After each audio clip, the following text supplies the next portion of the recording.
Bien, buenos días. Vamos con un pelín de retraso, así que voy a ser muy breve. Vamos a continuar el desarrollo de las jornadas. Empezamos con el segundo bloque ya para finalizar las jornadas, que espero que ayer los asistentes que ahora repiten que fuera provechosas y que aprendieran cosas, que es el objetivo siempre cuando organizo cualquier cosa en general para los compañeros y sobre todo para los alumnos. La siguiente intervención viene a cargo de un compañero y además amigo del Departamento de Derecho Constitucional, una persona brillante en todos los sentidos y que les va a intentar dar un enfoque dando por hecho que no hay unos conocimientos jurídicos muy amplios, por lo tanto va a darles un enfoque introductorio o no muy técnico de una cuestión que es verdaderamente muy interesante y es el relativo al derecho a las elecciones libres en la jurisprudencia del Tribunal Europeo de Derechos Humanos. Yo creo que es un tema muy interesante, se ajusta perfectamente a los intereses que pretendemos con la asignatura y que tienen ustedes también.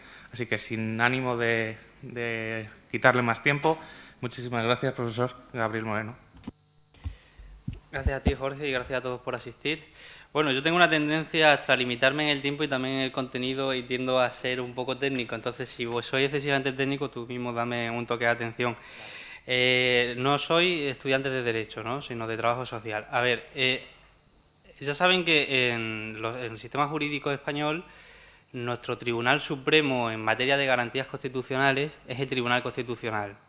Pero, aparte del Tribunal Constitucional, tenemos un tribunal que también es propio, que es parte de nuestro sistema, que es el Tribunal Europeo de Derechos Humanos, ¿sí? Que esta sí que es la máxima instancia en materia de derechos fundamentales, ¿de acuerdo? El Tribunal Europeo de Derechos Humanos, que tiene sede en Estrasburgo, en Francia, en esa zona, en Alsacia, que se disputaron tradicionalmente Francia y Alemania, conoce, ¿sí?, aplica el Convenio Europeo de Derechos Humanos, que es un catálogo de derechos fundamentales donde está el derecho a la educación, el derecho a la libertad, el derecho de seguridad privada, el derecho de manifestación, el derecho de sindicación, derechos muy fundamentales. El derecho de manifestación, por ejemplo, es uno de los que generalmente a veces más conoce y más ve el Tribunal Europeo de Derechos Humanos. A él se acude tras haber acudido previamente a los tribunales del Estado. Es decir, cuando hemos agotado toda la vía judicial interna y hemos llegado, por ejemplo, en el caso español, hasta nuestro Tribunal Constitucional, es entonces cuando podemos ir al Tribunal Europeo de Derechos Humanos, ¿sí? Bien, el Convenio Europeo de Derechos Humanos, que es el texto que el Tribunal tiene que hacer y que tiene que aplicar, no contiene el derecho a las elecciones libres y periódicas. El derecho a las elecciones libres y periódicas está en un protocolo anejo al Convenio Europeo. ¿Por qué? Curiosamente, daros cuenta que la esencia de la democracia es precisamente la periodicidad de las elecciones, es decir, que cada 4 años, en el caso español, o incluso menos últimamente, tengamos la oportunidad todos los ciudadanos, incluso ustedes si ya tienen más de 18 años o van a cumplirlos ahora, de votar y por tanto de manifestar vuestra voluntad democrática y que las mayorías en el poder se puedan alternar. La esencia de la democracia es que una minoría pueda convertirse en mayoría y que pueda hacerlo a través de la alternancia del poder y a través de las elecciones periódicas y libres, ¿sí? Eso, que es el pilar de la democracia, curiosamente no aparecía en el Convenio Europeo de Derechos Humanos, que tiene como pretensión y tiene como objetivo la garantía y el afianzamiento de la democracia en Europa. ¿Por qué?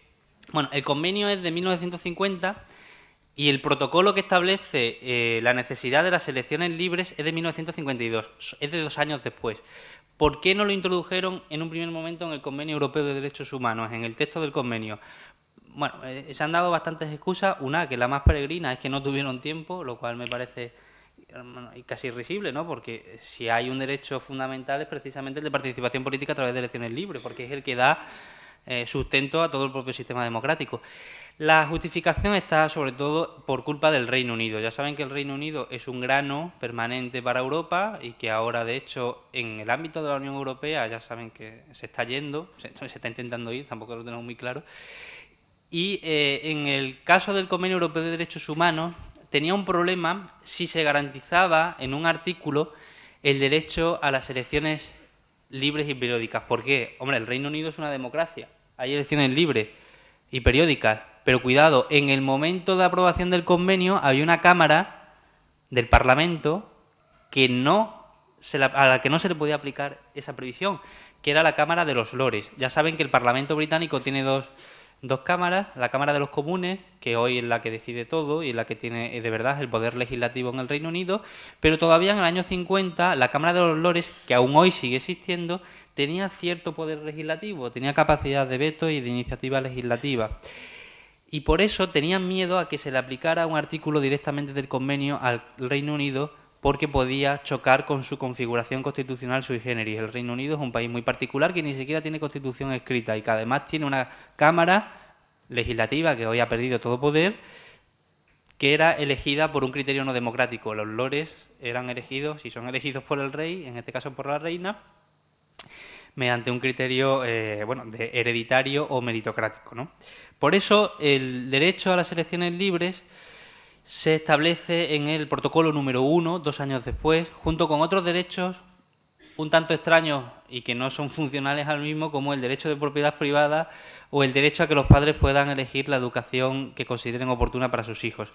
Ese protocolo tiene estos 3 derechos, que lo que hace es que el protocolo sea muy abigarrado y que no tenga mucho sentido ni tenga coherencia interna, pero precisamente la causa está en de sacar esta serie de derechos del convenio por culpa principalmente del Reino Unido. Bueno, ¿cuáles son las previsiones principales del derecho a las elecciones libres y periódicas en el Convenio Europeo de Derechos Humanos, en el protocolo número 1 y su artículo 3, que tiene que aplicar el Tribunal Europeo de Derechos Humanos? Aquí, para no irme a lo técnico, vamos a ver casos particulares que creo que les pueden ser de interés, y algunos muy interesantes que son muy desconocidos en España. El Tribunal Europeo no solamente tiene que aplicar el convenio para los países y los estados de la Unión Europea, cuidado, en el Consejo de Europa, que es el organismo al cual pertenece el Tribunal Europeo de Derechos Humanos, hay países como Rusia o Turquía, son casi 50, o son 50 ya me parece. Es decir, no son todos los países de la Unión Europea están en el Consejo de Europa y están en el Tribunal Europeo de Derechos Humanos, pero no todos los que están en el Tribunal Europeo de Derechos Humanos son los estados de la Unión Europea, sino que hay países como Ucrania, como Rusia o como Turquía, donde además existen vulneraciones sistemáticas de derechos fundamentales.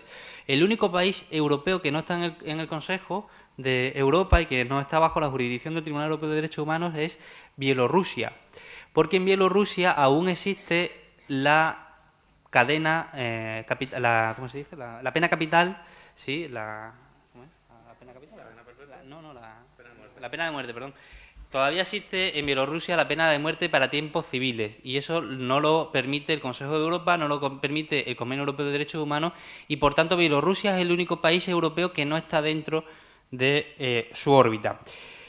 Por eso digo que la casuística que vamos a ver, los diferentes casos que vamos a ver respecto a todas las previsiones son muy diferentes y algunos son verdaderamente interesantes. Bueno, la primera previsión que tiene el artículo 3 del protocolo número 1 del Convenio Europeo de Derechos Humanos, que se refiere a las elecciones libres y periódicas, es precisamente el de la periodicidad. Y ahí el convenio, el protocolo, no dice que las elecciones han de ser periódicas, sino que tienen que realizarse en intervalos razonables. ¿Y qué son intervalos razonables? Pues no lo sabemos, y tampoco el Tribunal Europeo de Derechos Humanos lo sabe. ¿Qué es un intervalo razonable? En el parámetro comparado, en los países de nuestro entorno, incluido España, el periodo suelen ser 4 años para las elecciones. Pero hay otros países que son 5, 6, dependiendo si es para la elección al presidente de la República o si es para la elección a la Cámara Legislativa.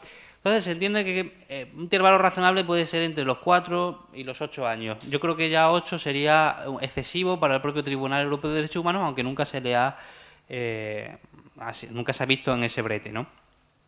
Ahora bien, lo que sí sería completamente contrario a el concepto de intervalo razonable es que el Estado en cuestión suspendiera sine die, es decir, sin una fecha concreta, la celebración de las elecciones. Y dirán, bueno, ¿esto cómo ha podido pasar en Europa desde el año 52 y en un país del Consejo de Europa para que el Tribunal Europeo de Derechos Humanos se haya tenido que pronunciar si precisamente la periodicidad de las elecciones, la posibilidad de que haya alternancia en el poder es la esencia de la democracia?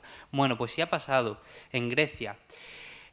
Todos los que estamos aquí, o casi todos, somos muy jóvenes y no nos acordamos, y no nos podemos acordar por un elemento biológico, de que en los años 60 hubo una dictadura en Grecia, la dictadura de los coroneles, que con la amenaza ficticia del comunismo tomó el poder el ejército y suspendió sin plazo alguno la convocatoria de elecciones. Grecia en ese momento era miembro del Consejo de Europa y había firmado el Convenio Europeo de Derechos Humanos. ¿Qué ocurre? Que el convenio, en su artículo 15, tiene una cláusula por la que el Estado, cuando quiera, si aduce un motivo de interés general o de preservación del orden constitucional o un motivo de defensa del orden público, puede descolgarse del convenio. Si son estudiantes de trabajo social o de relaciones laborales, saben o sabrán dentro de poco lo que es descolgarse de un convenio colectivo. Bueno, pues esto es prácticamente lo mismo. El Estado decide que el conjunto de previsiones del Convenio Europeo de Derechos Humanos no se les va a aplicar. Ahora bien, el protocolo no es parte como tal del texto del convenio, sino que, como su propio nombre indica, es un protocolo anejo al convenio y no está dentro de la cláusula del artículo 15. Por tanto, el tribunal, en ese momento la comisión, porque existía todavía la comisión de Derechos Humanos, que hoy ya no existe, dictaminó que Grecia vulneraba el protocolo y que por tanto se estaba vulnerando el derecho y la previsión a las elecciones libres y periódicas. Ese ha sido prácticamente el único caso que ha conocido el Tribunal Europeo de Derechos Humanos de un Estado que haya aplazado sin ningún límite, ni siquiera en el horizonte, o sin ninguna fecha en el horizonte, la celebración de elecciones. La segunda previsión del convenio, que es donde quizás están los casos más interesantes, es el sufragio activo, ¿sí? Se tiene que garantizar el derecho de todos nosotros, incluido de todos ustedes, de votar, ¿sí? El sufragio activo es el derecho de votar y el sufragio pasivo es el derecho de ser votado, de presentarse a las elecciones. El derecho de sufragio activo es parte de esta previsión del protocolo y así lo ha entendido el Tribunal Europeo de Derechos Humanos. Ahora bien, como todo derecho, no es un derecho absoluto, puede tener limitaciones. Generalmente, ¿qué limitaciones tiene el derecho de votar? El derecho a votar. Bueno, pues de edad y de nacionalidad. El Estado puede decir, a partir de esta edad existe el derecho de voto y antes de esa edad no, ¿no? Y también puede decir, solamente pueden votar en las elecciones generales a mi país los nacionales de mi país. Y eso el Estado tiene relativamente libertad. En el caso español, la mayoría de edad son los 18 años. Antiguamente no, antiguamente eran los 25, luego pasaron a los 22 años. Ahora hay un debate en el seno del derecho constitucional de adelantarla a los 16 años. Yo, en mi opinión personal, no estoy de acuerdo absolutamente para nada, porque si a los 16 años todavía no sabemos ni dónde estamos, menos vamos a saber a quién tenemos que votar. Bien, este derecho de sufragio activo, que como digo, no es absoluto y que puede ser limitado en materia de nacionalidad y edad, en ocasiones ha sido limitado por Estados europeos por otros motivos y por otras causas. Principalmente por dos. Un motivo de residencia. A veces los Estados dicen, no solamente tienen que votar en mis elecciones los que son nacionales de mi Estado, es decir, si soy el Estado español, digo, solamente pueden votar en las elecciones generales los que tengan la nacionalidad española, sino que en ocasiones se limita a los que tengan residencia efectiva en el país en los últimos años. Es decir, que perfectamente teniendo la nacionalidad española podría no votar si en los últimos, imaginaros, 5 o 6 años no he estado residiendo en España. Y aquí el caso más interesante, hay muchos, pero el caso más interesante es Aziz contra Chipre. Bueno, así se llaman los casos del Tribunal Europeo de Derechos Humanos. Aziz es un ciudadano turco que vive en Chipre y que quiere votar en las elecciones chipriotas. Para entender este caso hay que saber un poco de la historia de la isla de Chipre, una isla que os recomiendo mucho visitar, es muy interesante, muy bonita y hace mucho calor, no vayan en verano. La isla de Chipre está dividida en el norte entre dos grandes comunidades, ¿sí? La mayor parte de la isla es greco-chipriota y una pequeña porción de terreno muy pequeña, muy reducida en el norte, es turca, ¿de acuerdo?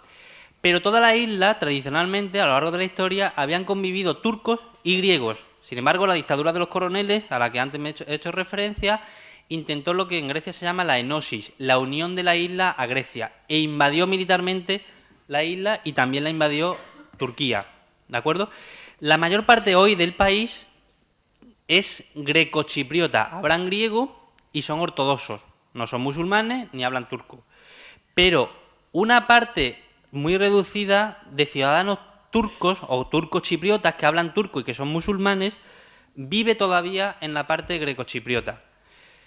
Y el Estado de Chipre, en la mayor parte del Estado de Chipre, el Estado grecochipriota, decidió que los turcos, aun siendo chipriotas, no pueden votar.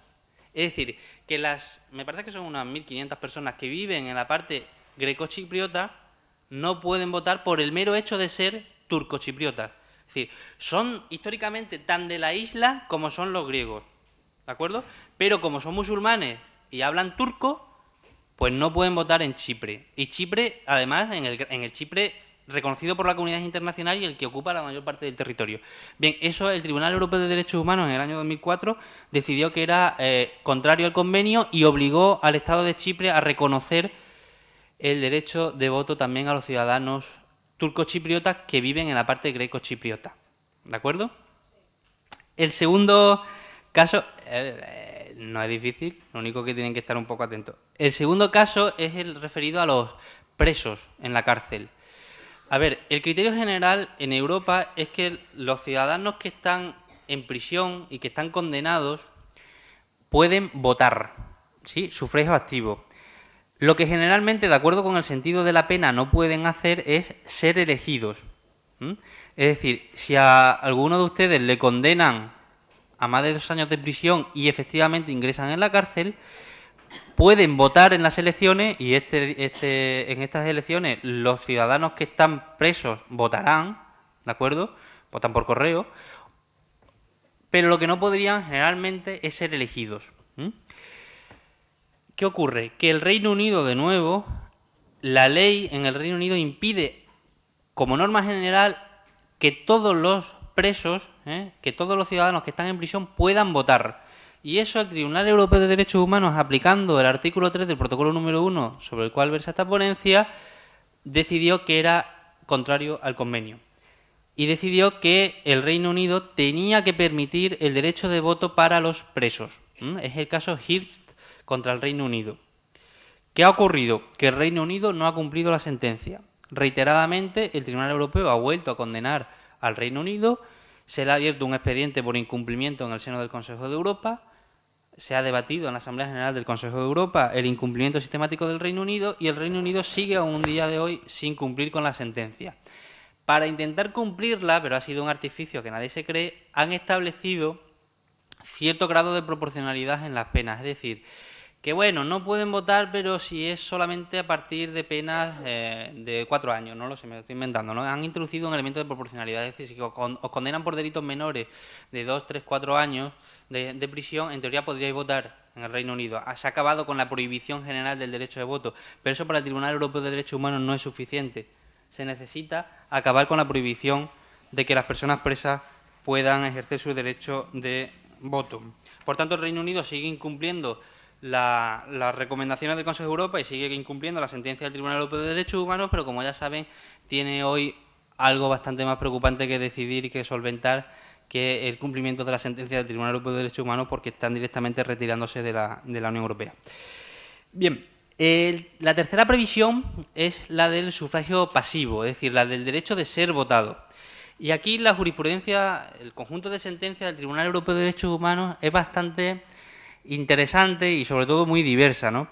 En general, el Tribunal Europeo dice que se puede limitar todavía más el derecho de sufragio pasivo que el derecho de sufragio activo, porque el derecho de sufragio pasivo, el derecho a ser elegido, puede implicar una alteración o puede implicar un peligro para el orden constitucional si una persona logra ser elegida y es contraria a ese orden constitucional, cosa que no pasaría con el derecho de voto o de sufragio activo con tanta intensidad. Y aquí, fundamentalmente, ha habido problemas en 2 grandes ámbitos, sobre todo en los países del este, en los países de Europa del Este. ¿Por qué? En muchos de ellos, tras salir de la etapa mal llamada del comunismo en los años 90, establecieron en sus normas electorales o en sus constituciones que las personas que habían participado en los regímenes anteriores, ¿sí?, por ejemplo en el caso de Polonia, de Eslovaquia, de Moldavia, no podían volver a presentarse o no podían presentarse en las elecciones. Sobre todo para evitar lo que pasó en Bulgaria, que no sé si lo conocen. Bulgaria acaba con la monarquía Se proclama la República, el rey se presenta a las elecciones, el rey depuesto, y gana las elecciones. Entonces, para evitar eso, para evitar que los que habían participado en regímenes anteriores ganen de nuevo las elecciones y se afiance el nuevo régimen constitucional, muchos, el caso es sobre todo más sangrante, es el de Moldavia, establecieron que esa prohibición, ¿no?, de poder incluso presentarse a las elecciones. Y aquí el Tribunal Europeo ha tenido manga ancha. Ha decidido que, usando su famoso margen de apreciación, los estados tienen efectivamente un ámbito bastante, un margen bastante amplio de discrecionalidad para decidir quién se puede presentar a las elecciones y quién no, si lo justifican adecuadamente y si responde a un objetivo de preservación del orden constitucional. El segundo gran ámbito donde ha operado esta previsión, esta tercera previsión, es en cuanto a los partidos políticos. Y aquí España ha sido protagonista. A ver,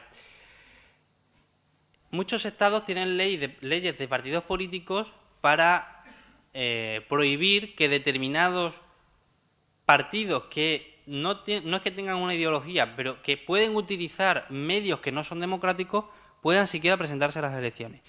El caso español que llegó al Tribunal Europeo de Derechos Humanos, y aquí pues que sí lo conozcan, es el de Acción Nacionalista Vasca, que el Tribunal Supremo, en una sentencia un tanto controvertida, consideró heredera este partido, Acción Nacionalista Vasca, de Batasuna y, por tanto, del ámbito de la banda terrorista de ETA.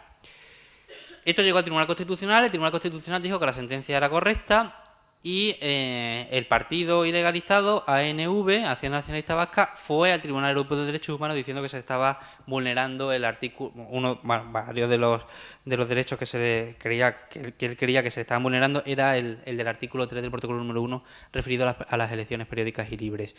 Y aquí el Tribunal Europeo de Derechos Humanos examina la legislación española y examina el caso concreto de Acción Nacionalista Vasca y dice finalmente que se adecúa al convenio y que no ha habido ninguna ilegalidad por parte del Estado español, por parte de España. ¿Por qué? Porque lo que hace la ley de partidos, según el Tribunal Europeo de Derechos Humanos, no es perseguir ninguna ideología, lo cual sí vulneraría el convenio, no es perseguir ninguna idea política, sino prohibir aquellos partidos políticos en cuyos medios todavía subsistan elementos no democráticos. Y como de facto el Tribunal Supremo había identificado cuáles eran los elementos que vinculaban a ANV con Batasuna y con el entorno de ETA, el Tribunal Europeo de Derechos Humanos dice que esa prohibición es proporcional, que esa prohibición es motivada y se adecúa, por tanto, al convenio. Otro problema que se suele tener en el ámbito de esta restricción a los partidos políticos es con Alemania.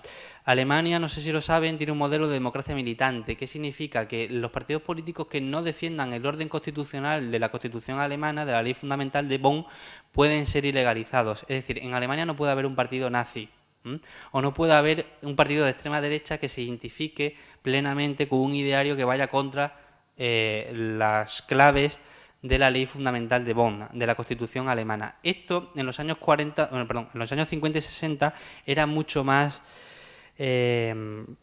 efectiva, ¿no? La democracia militante era mucho más intensa. Hoy el Tribunal Supremo alemán y sobre todo el Tribunal Constitucional de Karlsruhe viene teniendo una postura mucho más flexible y permitiendo partidos políticos que en los años 50 y 60, de acuerdo con la democracia militante, no se hubieran permitido. Saben que hay un partido de extrema derecha en Alemania, que es Alternativa por Alemania, la AfD, que estoy completamente seguro que en los años 50 y 60 hubiera sido ilegalizado. Pero hoy el Tribunal Constitucional, consciente también de que el riesgo de volver al pasado alemán es menos evidente o que no hay tanto riesgo, pues tiene una interpretación más flexible de ese concepto de democracia militante, ¿no? Y ya por último, la última previsión que ha dado más quebraderos de cabeza al Tribunal Europeo de Derechos Humanos es el concepto de cuerpo legislativo, porque el artículo 3 del protocolo número 1, que garantiza las elecciones libres y periódicas a intervalos razonables y que garantiza el sufragio activo y pasivo de los ciudadanos, dice que será para los cuerpos legislativos de los Estados. Bien, ¿qué se entiende por cuerpo legislativo? ¿Qué se entiende por cuerpo legislativo? Y aquí ha habido mucha casuística. ¿Por qué? Porque cada Estado tiene una configuración constitucional propia y sobre todo una configuración territorial diversa. Hay estados que son muy centralistas, que no tienen otra cámara legislativa que sea diferente a la nacional, como Francia o Portugal, donde solamente hay un parlamento, pero hay otros estados que son compuestos, como España o como la propia Alemania, que es una federación. ¿El concepto de cuerpo legislativo se aplica también a los parlamentos regionales, autonómicos, federados? Bueno, pues de acuerdo con el Tribunal Europeo de Derechos Humanos, sí. No solamente se aplica al cuerpo legislativo nacional o estatal o federal, sino que se aplica también este conjunto de previsiones a los parlamentos subestatales o a los parlamentos subfederales. Por tanto, las comunidades autónomas y las elecciones, que en el caso valenciano son ahora también, ¿no? El 28 de abril, las elecciones autonómicas que vamos a tener en nada también entran dentro del ámbito de aplicación del artículo 3 del protocolo número 1. Lo que sí que no entra dentro de este ámbito de aplicación son las elecciones municipales. Precisamente fue el caso de un ciudadano español que intentó llegar al Tribunal Europeo de Derechos Humanos porque creía que se le había vulnerado su derecho al sufragio pasivo en el ámbito de las elecciones municipales españolas, y el tribunal dijo que como los ayuntamientos no son cámaras legislativas, no entra dentro del ámbito de conocimiento del Tribunal Europeo y no entra dentro del protocolo número 1. Ya saben que los ayuntamientos no aprueban leyes, aprueban ordenanzas municipales que tienen que tener su respaldo en una reserva de ley, en una ley que pueden aprobar los parlamentos autonómicos o el Estado central, pero no los ayuntamientos. Los ayuntamientos no aprueban leyes, a diferencia de otros países donde sí la aprueban, por ejemplo en Brasil. Bien, bueno, pues este más o menos es el marco general de aplicación casuística de la jurisprudencia del Tribunal Europeo de Derechos Humanos. Jurisprudencia, para los que sois leigos en derecho, es el conjunto de sentencias de un tribunal, y que más o menos ha respondido con cierta suficiencia y efectividad a los objetivos del convenio y a los objetivos del Tribunal Europeo de Derechos Humanos. Daros cuenta, y esto es muy importante a la hora de analizar cualquier sentencia del Tribunal Europeo, que ese tribunal, que tiene sede en Estrasburgo y que está formado por decenas de jueces, tiene que conocer, tiene que aplicar el convenio a realidades jurídico-políticas y sociales muy diversas y muy diferentes, desde la Rusia de Putin al Portugal de Antonio Costa. ¿Se entiende? Es decir, los estados son muy diferentes, son muy diversos. Las tradiciones jurídico-constitucionales son tan diferentes como el hecho de que el Reino Unido ni siquiera tiene constitución y tiene todavía una Cámara del Parlamento que lo eligen los reyes medievales, o que en el caso alemán existe un concepto de democracia militante que no existe en la mayor parte o en el resto de los estados europeos. Por tanto, ahí el tribunal tiene que ser muy prudente, tiene que utilizar mucho lo que él denomina el margen de apreciación, darle cierta libertad a los estados, pero teniendo en cuenta siempre que el convenio tiene que ser y tiene que constituir un límite infranqueable detrás del cual, si se sobrepasa, ya ni siquiera se podría garantizar la democracia en ese estado en cuestión, ni siquiera se podría garantizar la democracia en Europa. Por eso las aplicaciones de este protocolo por parte del Tribunal Europeo de Derechos Humanos han sido muy razonables, han sido muy proporcionadas y sobre todo han intentado actuar siempre como límite último, como frontera insalvable, detrás de la cual, ya digo, ni siquiera se puede garantizar mínimamente la democracia. Por tanto, el balance es positivo dentro de la gran variedad de casos que ha tenido que ver el tribunal, y además han sido a veces casos, ya digo, muy interesantes que se derivan de algunos hechos históricos recientes de Europa que, por lo menos desde España, a veces tendemos a desconocer. Así que nada, muchas gracias. Si tienen luego cualquier duda, me preguntan.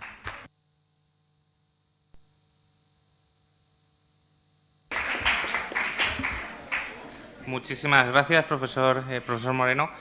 Yo sí que quiero hacerles, antes de que si alguien quiere hacer un comentario o una pregunta al respecto, le quiero hacer un par de cuestiones por si me las puede matizar. Ha sido, además de muy interesante la ponencia, también recuerden que habíamos ya hablado tanto del Convenio Europeo de Derechos Humanos como el protocolo en clase. Habíamos hablado de esa anomalía que suponía que ya la Declaración Universal de Derechos Humanos en el 48 reconocía un derecho y que luego en Europa, 2 años después, no se reconociera. Era un poco chirriante. El profesor Gabriel Moreno les ha explicado con más detenimiento las razones por las cuales no se incluía. Sí que quiero, si le parecen oportunas, dos apreciaciones, Gabriel. Una relativa, imagino que lo ha hecho con total consciencia, cuando habla de los criterios posibles para no acogerse al derecho de sufragio en cuanto a residencia, y el otro criterio era la cuestión de los presos. bueno, dentro de los presos, la prohibición general, o sea, si dentro de la sentencia judicial el magistrado determina que se suspenden los derechos políticos, cabe esa posibilidad dentro de nuestro ordenamiento. El sufragio pasivo, claro, el sentido de la sentencia puede determinar que el preso no tenga derecho a sufragio pasivo. ¿Y activo? Y activo en España no. Vale. En España siempre tienen derecho de voto. Vale. Luego que depende de cada estado, ¿no? Pero los presos votan. Aparte de una curiosidad, hace poco el diario publicaba un reportaje sobre el poco uso de este derecho por parte de los presos, que no votan. Claro. En el caso de Valencia, de la cárcel de Picassent, donde hay algún ínclito valenciano ahí preso, no ha llegado ni a votar ni el 2% en las últimas elecciones. Interesante. Y luego el otro criterio, que es el de la discapacidad, que no lo ha tratado la reciente modificación de la LOREC en 2018, motivada por la propuesta de ley de la Asamblea de Madrid. Es otro criterio tradicional que sí que se podía determinar si había una sentencia judicial que determinara que a tal discapacidad intelectual no se le reconocía la libertad necesaria para ejercer ese derecho, y en consecuencia las diversas críticas motivadas por esa legislación, que sí que existía en la LOREC hasta 2018, que lo vimos en clase, y que ya estas primeras elecciones van a ser la primera vez que se aplica ya la nueva normativa con la derogación, creo que es, si me corrige, el artículo 3, creo. Bueno, comentarle también, y por si quiere ampliar algo o lo ha omitido conscientemente. Creo que no, el tribunal nunca se ha tenido que pronunciar en la materia sobre la supresión del derecho de sufragio activo a las personas con discapacidad. Por lo menos yo no lo he encontrado, aún así, ya que lo comentan, lo voy a buscar bien en la base de datos, porque puede perfectamente. El tribunal emite muchísimas sentencias a lo largo del año. En el caso español, bueno, la reforma... Hay matices. Hay matices y puede ser criticada. Otra cosa es que estemos instalados en el buenismo, ¿no?, que nos impida ver un poco la efectividad de las normas. Claro, porque la reforma ahora dice... según una instrucción de la Junta Electoral, que es a criterio de la mesa si una persona está capacitada o no para votar. O sea, eso es una auténtica barbaridad. Totalmente. Primero, que afecta a derechos fundamentales como el de intimidad y el derecho al honor, incluso el derecho más básico, que es el de la dignidad personal. ¿Por qué el presidente de una mesa electoral puede decir si yo, que tengo síndrome de Down, puedo votar o no puedo votar? ¿Bajo qué criterio? A mí me parecía mucho más garantista la legislación anterior, donde era un juez, claro, en un proceso contradictorio, donde además hay un psicólogo y hay una serie de especialistas que dictaminan si esa persona puede o no. Pero digo que a veces hay que tener cuidado con el buenismo y con lo políticamente correcto. Yo, que soy contrario absoluto a esos marcos mentales que tienen algunas personas, porque es que claro, tenemos ahora el problema ¿no? La Junta Electoral no sabe cómo interpretar la ley. Dice, no, que sea el presidente de la mesa. Pero eso es una auténtica barbaridad, que acaba además con un principio básico del derecho, que es la seguridad jurídica. A mí me parecía mucho más correcta la legislación anterior. Si había quejas y España no se adecuaba a los convenios internacionales, que se hubiera modificado en ese sentido, y que la incapacitación civil de la persona no implicara automáticamente la supresión del derecho de sufragio activo, que hubiera matizaciones, pero que estuvieran esas matizaciones dentro de un proceso judicial con toda la garantía, no ahora que se deja el albur de interpretaciones locas, de instrucciones que no sé muy bien qué base legal tienen de la Junta Electoral. ¿Se está grabando esto? Sí. A ver, que se grabe. No, totalmente de acuerdo, porque se sustituye un criterio dentro de lo razonable por uno totalmente irracional, que la determinación de el derecho fundamental de participación política, el artículo 23 de la Constitución, lo va a determinar una persona en la mesa con ninguna formación o con todas, no lo sabemos. Y aún en base a unos criterios un poco... Lo voy a confirmar yo, porque lo que le he dicho relativo a la discapacidad iba sobre todo en línea de la antigua Comisión Europea el Comité Europeo sobre Derechos Humanos, más que sentencias del tribunal. Lo voy a confirmar yo antes de que pierda tiempo. Comisión, sí, eso. No, el Comité de sí, entonces iba más por la línea de recomendaciones de que esa legislación era contraria realmente al Convenio Europeo de Derechos Humanos. Pero se lo confirmaré, y así, porque sentencia como tal no creo que exista. No lo sé, lo voy a buscar. Pero... No creo que exista. Me gustaría abrir, aparte de nuestro pequeño debate particular, Concha.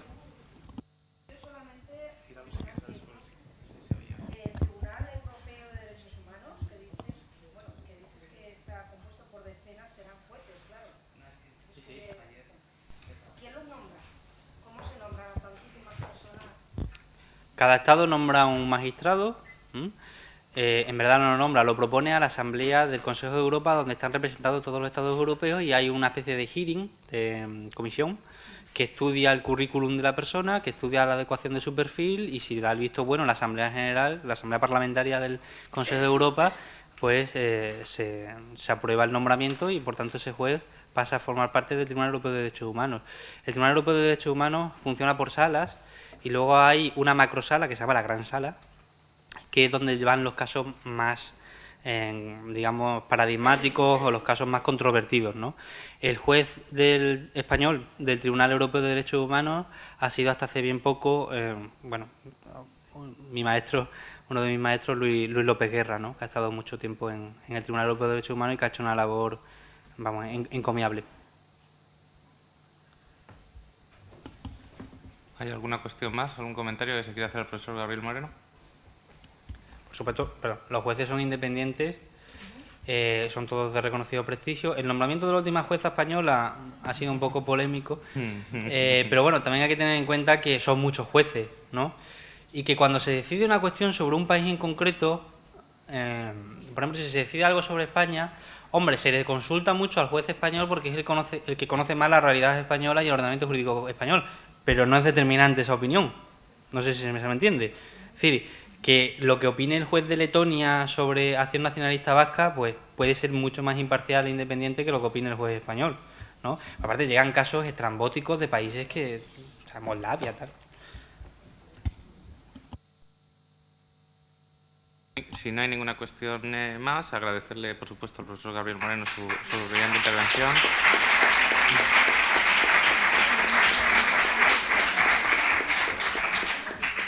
Ahora vamos a pasar a otra intervención jurídica, pero del mismo modo que la del profesor Gabriel Moreno, muy interesante y de rabiosa actualidad, esta de rabiosísima actualidad debido a la actuación. La verdad es que estas jornadas, si bien se plantearon ya hace tiempo, el hecho de que se adelantara tanto la convocatoria electoral de elecciones generales como a su vez la de la Generalitat Valenciana ha venido al pelo para darle todavía más componente de vivir en base a la actualidad. Y esta ya del profesor Víctor Bettencourt, que es un compañero de Derecho Administrativo de la Facultad de Derecho, ya directamente es de cada viernes, ¿no? Es lo que tenemos cada viernes en los telediarios y los periódicos. Le hago la misma prevención que ya le había hecho el profesor Gabriel Moreno. La mayoría son alumnos de trabajo social, así que si puede ajustarlo un poco a eso, se lo agradecería, pero sobre todo nos va a ayudar a entender a todos y vamos a aprender mucho en cuanto a cuál es la situación de la política de estos viernes, de estas semanas, en cuanto a qué implica la cuestión de los decretos leyes. Su intervención ya es bastante elocuente. Se denomina el abuso del decreto ley como infracción del derecho a la participación y cuando quiera, Víctor, muchísimas gracias. Bueno, muchísimas gracias. En primer lugar, por la invitación y por la organización de estas jornadas, que la verdad es que llevan mucho trabajo, normalmente no se ve. Tiene un trabajo muy ingrato detrás, conseguir un número importante de ponentes que hablen además de temas tan interesantes como los que ha conseguido agrupar en estas quintas jornadas de democracia y participación ciudadana. Como decía Jorge Castellanos, voy a hablar del abuso del decreto ley como infracción al derecho de participación. En primer lugar, he dividido la ponencia en tres partes, sobre todo porque ya venía un poco advertido de que el perfil de la audiencia no iba a ser totalmente jurídico. Y primero vamos a hablar de qué es un decreto ley, por qué se abusa de esa figura y al final cómo se infringe ese derecho a la participación. Para hablar de qué es un decreto ley, en primer lugar lo que tenemos que tener claro, antes de hablar qué es un decreto ley, es qué es una ley.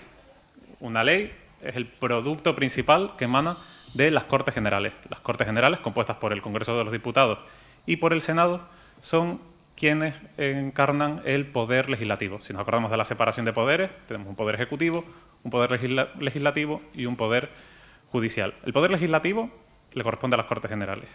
Y en las Cortes Generales se debaten los proyectos y las proposiciones de ley que presentan determinados sujetos especializados y que recogen tanto la Constitución como los reglamentos del Congreso y del Senado.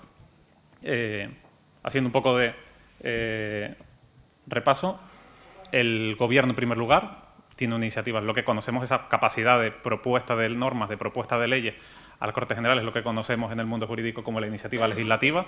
¿Quiénes poseen esa iniciativa legislativa? Es decir, ¿qué sujetos pueden ir a las Cortes Generales y registrar una propuesta para que los diputados y los senadores debatan una cuestión? En primer lugar, el Gobierno.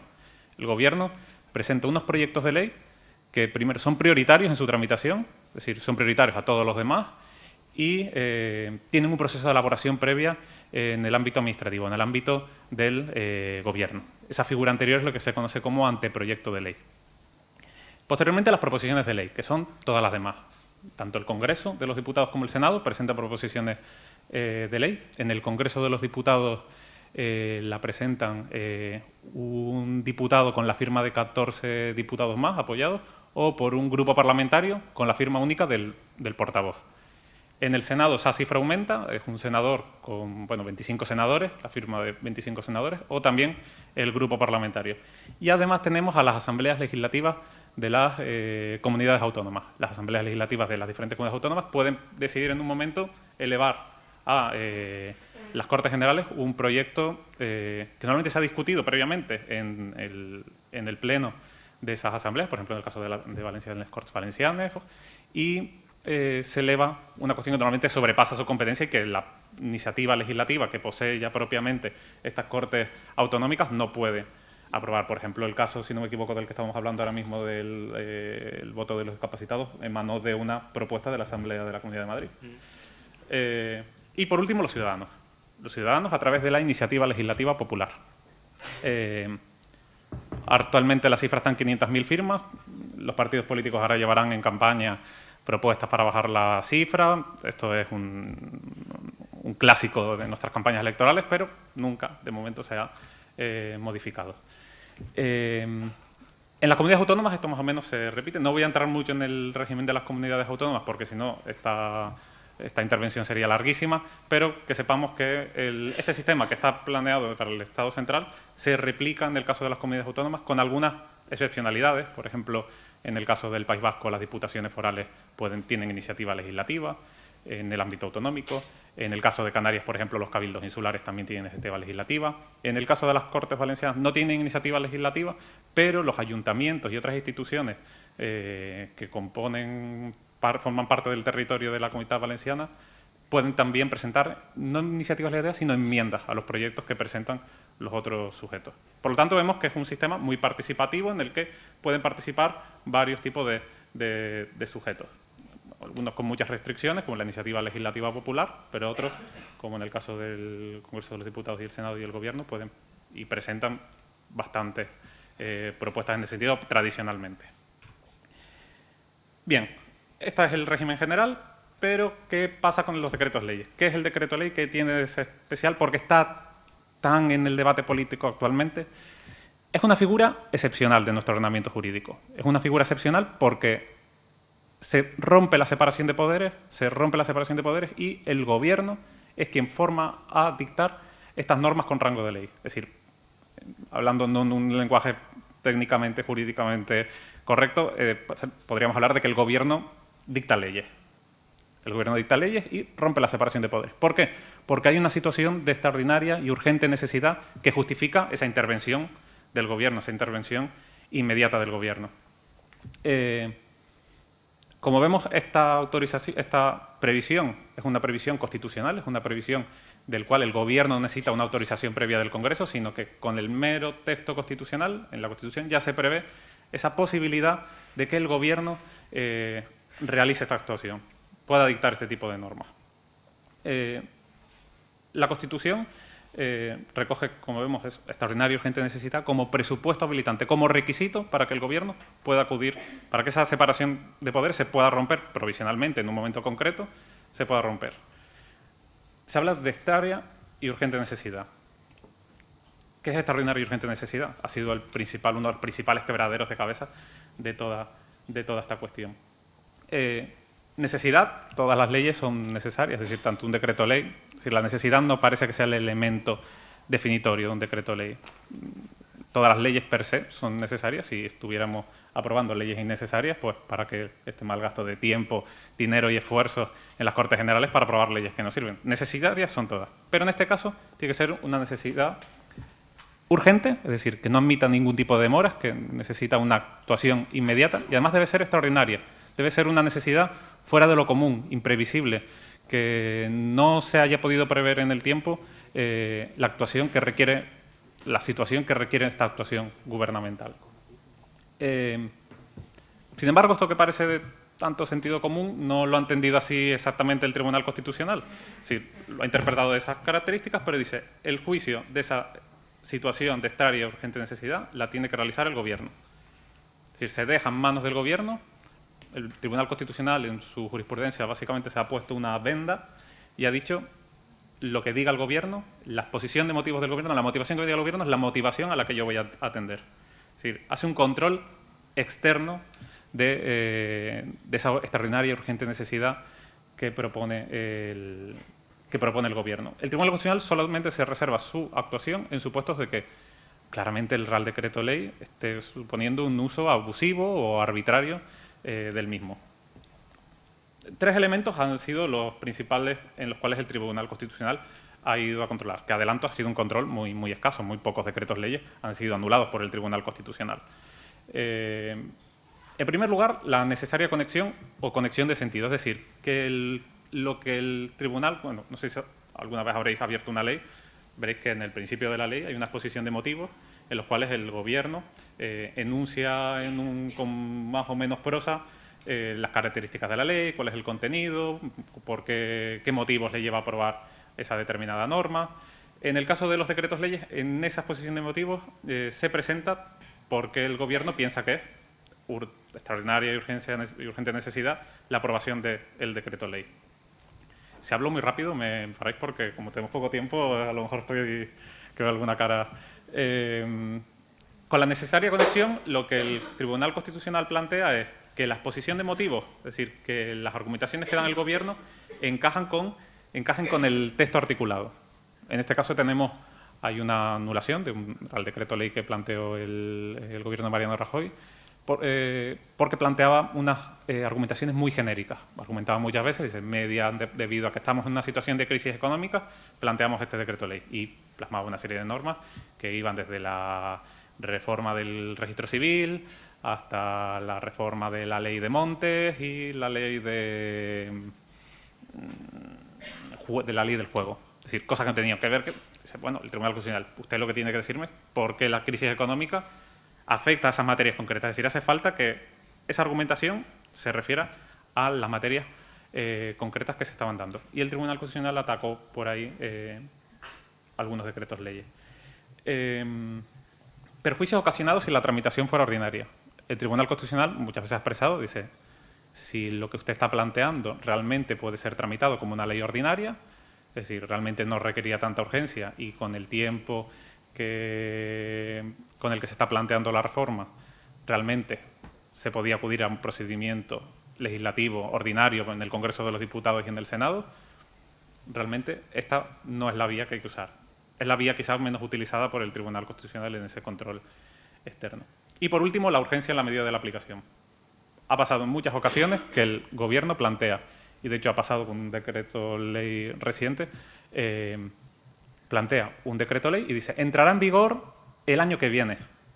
Dice, bueno, si entra en vigor el año que viene no es tan urgente, es decir, usted lo puede, un procedimiento legislativo ordinario tarda en torno, según la prisa que hay, si es la dedicación del rey Juan Carlos tarda 2 semanas, si es la ley de la eutanasia, pues nos podemos pasar 1 año, 2 años hablando del tema y que la cosa no salga adelante. Pero de media, 6 meses, 7 meses, 1 año, según la complejidad de la ley. Obviamente, las leyes hay que hacerlas con un reposo y con un debate previo. Para eso tenemos el Parlamento, no es meramente decorativo. Por lo tanto, a través de esta urgencia, con medidas que realmente han entrado en vigor o que se prevía su entrada en vigor posteriormente a su aprobación, el Tribunal Constitucional ha declarado que esos decretos leyes son nulos y son inconstitucionales. Además de este límite, de este presupuesto habilitante, hay unos límites materiales. Es decir, existen una serie de materias a los cuales el decreto ley no puede afectar. En primer lugar, las instituciones básicas del Estado instituciones básicas del Estado entendidas como instituciones no solo recogidas en la Constitución, sino que además han necesitado una ley para su desarrollo. Es decir, aquí no entra solo las propuestas de las instituciones centrales, es decir, el Congreso de los Diputados, el Senado, el Gobierno, no solo esas, que era lo que quería Alianza Popular cuando se redactó la Constitución, que solamente se restringiera a estas instituciones, sino que también afecta a todo el título de la Constitución en el que se recoge la organización territorial del Estado. Es decir, no puede afectar a la regulación de los ayuntamientos, de las comunidades autónomas, ni del Defensor del Pueblo, ni de la Casa Real, ningún tipo de institución considerada básica. Puede realizar alguna afectación de algún elemento concreto, eso se ha aceptado, pero no puede afectar a su régimen. Por otro lado, los derechos, deberes y libertades regulados en el título primero. Aquí hubo una discusión importante. En principio estaba pensado para simplemente el deber de colaborar, de apoyar a las cargas públicas, es decir, lo que conocemos el deber de pagar nuestros impuestos. Era lo que se recogía, pero al final se amplió a todo el catálogo de derechos y deberes y libertades. El Tribunal Constitucional al principio había dudas, es decir, significa que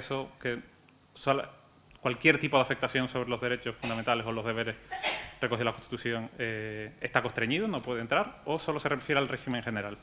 Al final, en la sentencia 111/1983, se habló de que era el régimen general. Por lo tanto, sí que se podían haber afectaciones de los decretos leyes sobre derechos fundamentales. Y aquí ha habido un problema muy importante con los decretos leyes singulares. Muchos no lo conoceréis, el caso típico, pero los que ya tenemos una cierta edad, así que nos acordamos un poco de esto, del caso de Rumasa, cuando se expropió Rumasa, Ruiz Mateo, no sé si sonará, a veces lo ponen en la sexta columna y estas cosas, cuando se disfrazaba y... Sí. Se expropió mediante un decreto de ley Rumasa y acabó en el Tribunal Constitucional, que desestimó, dijo que sí que se pueden haber afectaciones y pueden haber decretos leyes singulares porque sí, las circunstancias, como dice el caso parece de Rumasa, que podía afectar a la economía general del país, sí que se encuentra justificado esa actuación. Es lo que pasa ahora mismo también con el decreto ley con el que se autorizaba la exhumación de los restos de Franco. Es un decreto singular. En el caso diferenciado del decreto ley de Rumasa, en el Real Decreto Ley no se menciona en la parte dispositiva, no se menciona a Franco en ningún momento. Se habla de que serán exhumados cadáveres que fallecieron fuera del periodo de la guerra. Pero curiosamente, si cogemos el listado, es decir, solo hay pocas personas que están enterradas allí fuera del periodo que no fueron víctimas de la guerra civil, entendida como en el periodo en el que define la Ley de Memoria Histórica. Es un decreto ley singular. ¿Qué pasa con estos decretos leyes singulares? Que, como bien explicaba antes el profesor Gabriel Moreno, los decretos leyes, como son leyes, solamente pueden ser anulados por un órgano en nuestro país, que es el Tribunal Constitucional. Y al Tribunal Constitucional solo pueden acceder una serie de sujetos en cuanto a la parte del régimen de disposiciones normativas legislativas. Que es el presidente del Gobierno, son diputados, son senadores, los particulares no pueden acceder. Y por lo tanto, sí hay una merma del derecho a la tutela judicial efectiva. Es decir, para que por ejemplo, en el caso de Franco, un heredero de Franco pueda acudir a cuestionar este Real Decreto Ley, va a tener que acudir a un procedimiento legislativo ordinario, va a tener que acudir y que posteriormente ese procedimiento legislativo ordinario eleve el juez una cuestión de inconstitucionalidad, si lo estima oportuno, porque a lo mejor no ve dudas en la constitucionalidad. Bueno, eso es otro tema. Y otro de los límites, el régimen de las comunidades autónomas. Entendido el régimen de las comunidades autónomas como el régimen jurídico constitucional, es decir, el régimen estatutario de las comunidades autónomas. Es decir, no se pueden aprobar estatutos de autonomía mediante decreto ley, ni se pueden modificar. Es decir, eso hay que quedar claro. Sí que se pueden afectar las relaciones entre el Estado y las comunidades autónomas. Y ahí está el gráfico, en el cual se ven que hay un 30% de los decretos leyes, un 29%, que aprobaban reales decretos leyes de legislación básica, es decir, que aprobaban el régimen básico de determinadas competencias que realmente están asignadas a las comunidades autónomas en su desarrollo. Es decir, ya eran unos decretos leyes que van a afectar a las competencias autonómicas. No es una cantidad, no es enorme, pero es una cantidad importante. Por último, el derecho electoral general tampoco se puede aprobar mediante decreto ley. Es decir, la LOREG, normas referidas al derecho al voto Eso está vetado también al decreto ley. Por último, el elemento definitorio de un decreto ley es su provisionalidad. Hay un régimen de tramitación ultra rápida, una aprobación por parte del Consejo de Ministros que eleva y publica inmediatamente en el Boletín Oficial del Estado esta disposición. Desde que se publica en el Boletín Oficial del Estado, es decir, no ha habido ninguna intervención parlamentaria, entra en vigor, surte sus efectos, es lo que pasó con el decreto, bueno, con todo, pero que esto tiene efectos nocivos. Y es que pasa cuando se tramita en el plazo de 30 días asignado por el Congreso de los Diputados y se convalida o se deroga. ¿Qué pasa cuando se deroga? Que aquí está el principal problema de la seguridad y qué pasó con el decreto ley de los alquileres. Ha surtido efectos durante 30 días. Durante 30 días, o bueno, o pueden ser menos, pero durante 30 días. No se anula, no es una anulación del decreto ley, simplemente es una derogación. Por lo tanto, ese periodo en el que estuvo inserto en el ordenamiento jurídico ha desplegado los efectos. Por lo tanto, la gente que firmaron un contrato de alquiler en el periodo en el que ese decreto ley estuvo vigente, se le va a aplicar ese régimen concreto. Es decir, con los problemas de inseguridad jurídica que causa esto de que estemos cambiando de ordenamiento jurídico y de normas. En un mes tenemos unas y al mes siguiente tenemos otras y al mes siguiente hemos vuelto al régimen anterior. Por suerte han sido pocos los decretos leyes que se han derogado, luego los vamos a ver. Esta convalidación o derogación le corresponde al Pleno del Congreso de los Diputados, el Senado no tiene nada que ver aquí, y además, si el Congreso de los Diputados se encontrara disuelto, como es la situación actual, se hará la Diputación Permanente la que convalide o derogue ese Real Decreto Ley. Una vez se convalide, ya forma parte, ya deja de ser una disposición provisional y forma parte ya plena del ordenamiento jurídico. Luego, además de esto, el Congreso de los Diputados puede decidir que lo va a tramitar como proyecto de ley, es decir, la votación en la que se produce esta convalidación es una votación de sí o no. No se pueden introducir cambios, no se pueden introducir enmiendas, no se puede rechazar una parte y aprobar otra. Es un sí o no a todo. Si es no a todo, pues como decíamos, se deroga y no pasa nada. Se suspenden los efectos que tenía. Si se aprueba, el Congreso tiene la oportunidad de decir, bueno, ahora vamos a hacer modificaciones con un proyecto de ley. Ese procedimiento concluirá en una nueva ley, ya no sería un Real Decreto Ley, sino una ley, y sustituiría al Real Decreto Ley. Es un poco lío, pero bueno, es el régimen general. Como vemos, el procedimiento, la intervención del Congreso de los Diputados es muy pequeña. De las Cortes Generales, la mitad quedaría fuera y solo una parte, ya que ni habría comisión parlamentaria, ni habría estudio, ni habría enmiendas, sino que simplemente es un debate en el Pleno del Congreso y una votación. Como comentaba, además del Tribunal Constitucional, como hemos visto antes, el Congreso de los Diputados, por tanto, es otra de las figuras de control de los decretos leyes. Esta figura de control da su apoyo o su rechazo y puede examinar, por ejemplo, ese presupuesto habilitante que hablábamos antes, el de la extraordinaria y urgente necesidad, si se corresponde, los presupuestos, si hay proporcionalidad en lo que se pretende solucionar y en la solución. Sin embargo, ha sido un control muy débil, solo 4 reales decretos leyes han sido tumbados, uno en el 79, otro en el 2006, otro en el 2017 y otro en 2018. Por lo tanto, ha sido un control muy escaso, como se puede ver en el gráfico, casi no se ve. ¿Por qué este control escaso? Básicamente por el modelo débil de parlamentarismo que tenemos en España. Es decir, venimos de un modelo, ahora esto es muy plural y hay muchos partidos políticos, pero hasta hace nada, si nos acordamos, era un Congreso de los Diputados con mayorías absolutas o mayorías muy amplias. Y además tenemos también el elemento español de una disciplina de partido muy fuerte, en el cual no es el grupo parlamentario el que controla al gobierno, sino que la mayoría de veces es el gobierno quien controla a su grupo parlamentario. Por lo tanto, con este sistema de parlamentarismo no podemos esperar tampoco un control muy fuerte. Ahora puede cambiar las cosas, tenemos un Congreso muy diverso, muy plural, y este control sí que se puede dar con facilidad, pero de momento, sobre todo por el carácter social que han tenido los decretos leyes últimos, tampoco se ha desplegado este control. Sería muy impopular votar decretos leyes que ahora mismo el gobierno del Partido Socialista está proponiendo. De esto luego podemos entrar. Los estatutos de autonomía replican esta regulación. Por ejemplo, la Comunidad Valenciana también tiene decretos leyes. Y la mayoría de comunidades autónomas, tras la reforma, al principio no disponían, pero como han visto que es una herramienta fácil, introduce normas muy rápido en el ordenamiento jurídico, la fueron acoplando en la regulación estatutaria de las diferentes autonomías. No sé cuánto, si me estoy pasando de tiempo. 5 minutitos como mucho. Vale. Sobradamente.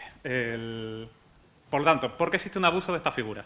¿Por qué decimos que existe un abuso? Y es una palabra reiterada, está en el debate político. ¿Por qué sobre todo la oposición está tan encendida con este tema?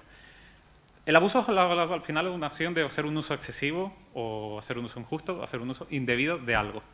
Es lo que define la Real Academia de la Lengua, no es cosa mía. Como podemos ver, las leyes siempre han sido mayoría, pero justamente en este pequeño tramo de 2017-2019 son muchos más los decretos leyes que las leyes. Es decir, pasamos de tener una situación excepcional, una figura excepcional, a una figura ordinaria, una figura que ya realmente forma parte, es decir, del día a día de la producción legislativa. Este es el número de totales, que como vemos, un cuarto de las principales normas con rango de ley son reales decretos de leyes. Realmente son muchas, es decir, que una figura excepcional esté en esos niveles y sobre todo en este último periodo es realmente una subversión del orden de fuentes previsto en la Constitución. Una subversión de fuentes porque lo que prevé la Constitución es que las normas con rango de ley deben ser producidas por el Congreso de los Diputados y no por el Gobierno. Si pasamos a una proporcionalidad de días, porque está lo típico, Ana Pastor en su programa, el objetivo, siempre diciendo, no, fulanito ha aprobado más decretos leyes, no, fulanito. En números totales fue el gobierno de José María Aznar. El gobierno de José María Aznar de la sexta legislatura aprobó 85 decretos leyes. Pero que si nos vamos al tiempo, José María Aznar gobernó durante mucho tiempo, durante la sexta legislatura. Fue una legislatura que se agotó.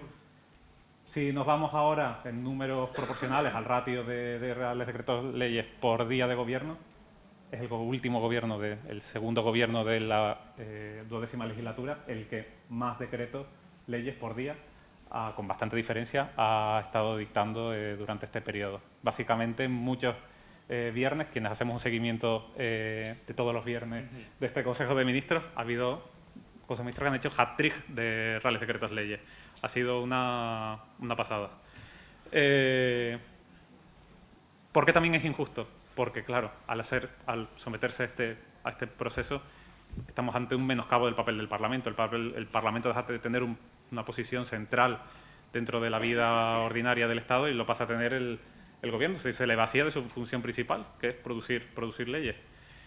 Aragón Reyes, en el año 2011, cuando entró en la Academia de la Jurisprudencia, la Real Academia de Jurisprudencia, dijo de que era un extremo de gravedad esta situación. En el 2011, que en 2011 estamos en una situación, bueno, pues sí, grave, pero que nada en comparación con lo que tenemos hoy. Yo creo que ya podemos estar ante prácticamente podemos hablar de una crisis constitucional.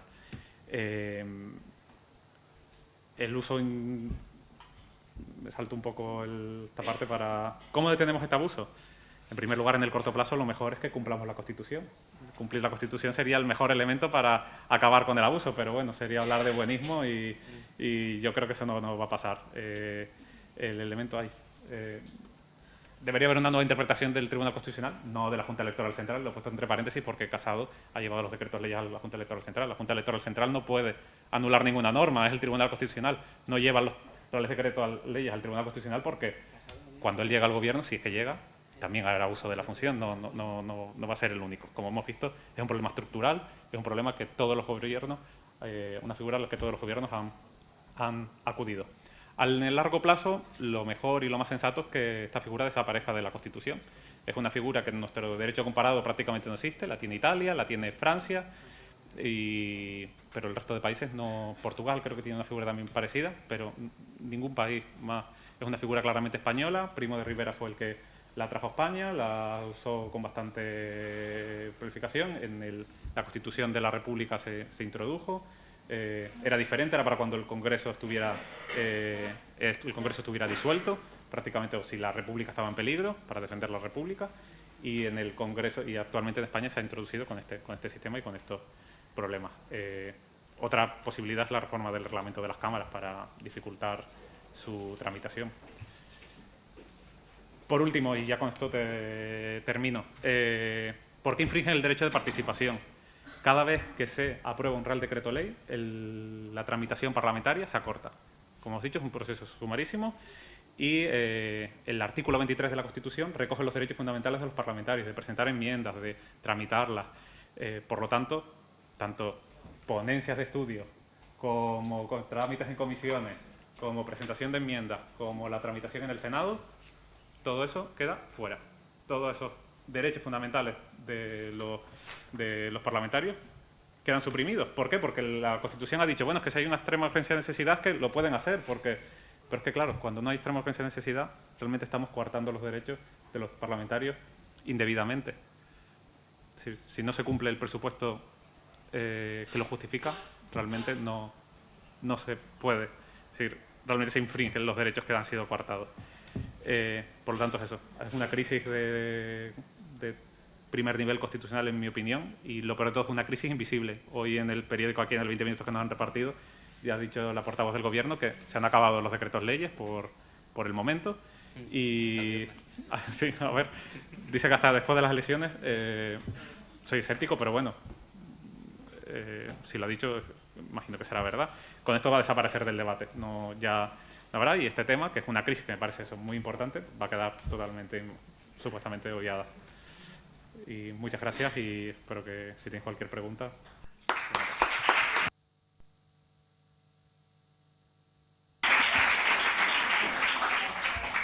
Muchas gracias, profesor Betancur. Además, la clarificación de la cuestión de la aprobación de decretos leyes con respecto a las implicaciones en cómo se socava realmente la soberanía nacional que reside, para los parlamentos que reside la fuerza de la democracia y la soberanía nacional, y cómo se pasa por encima en estas cuestiones.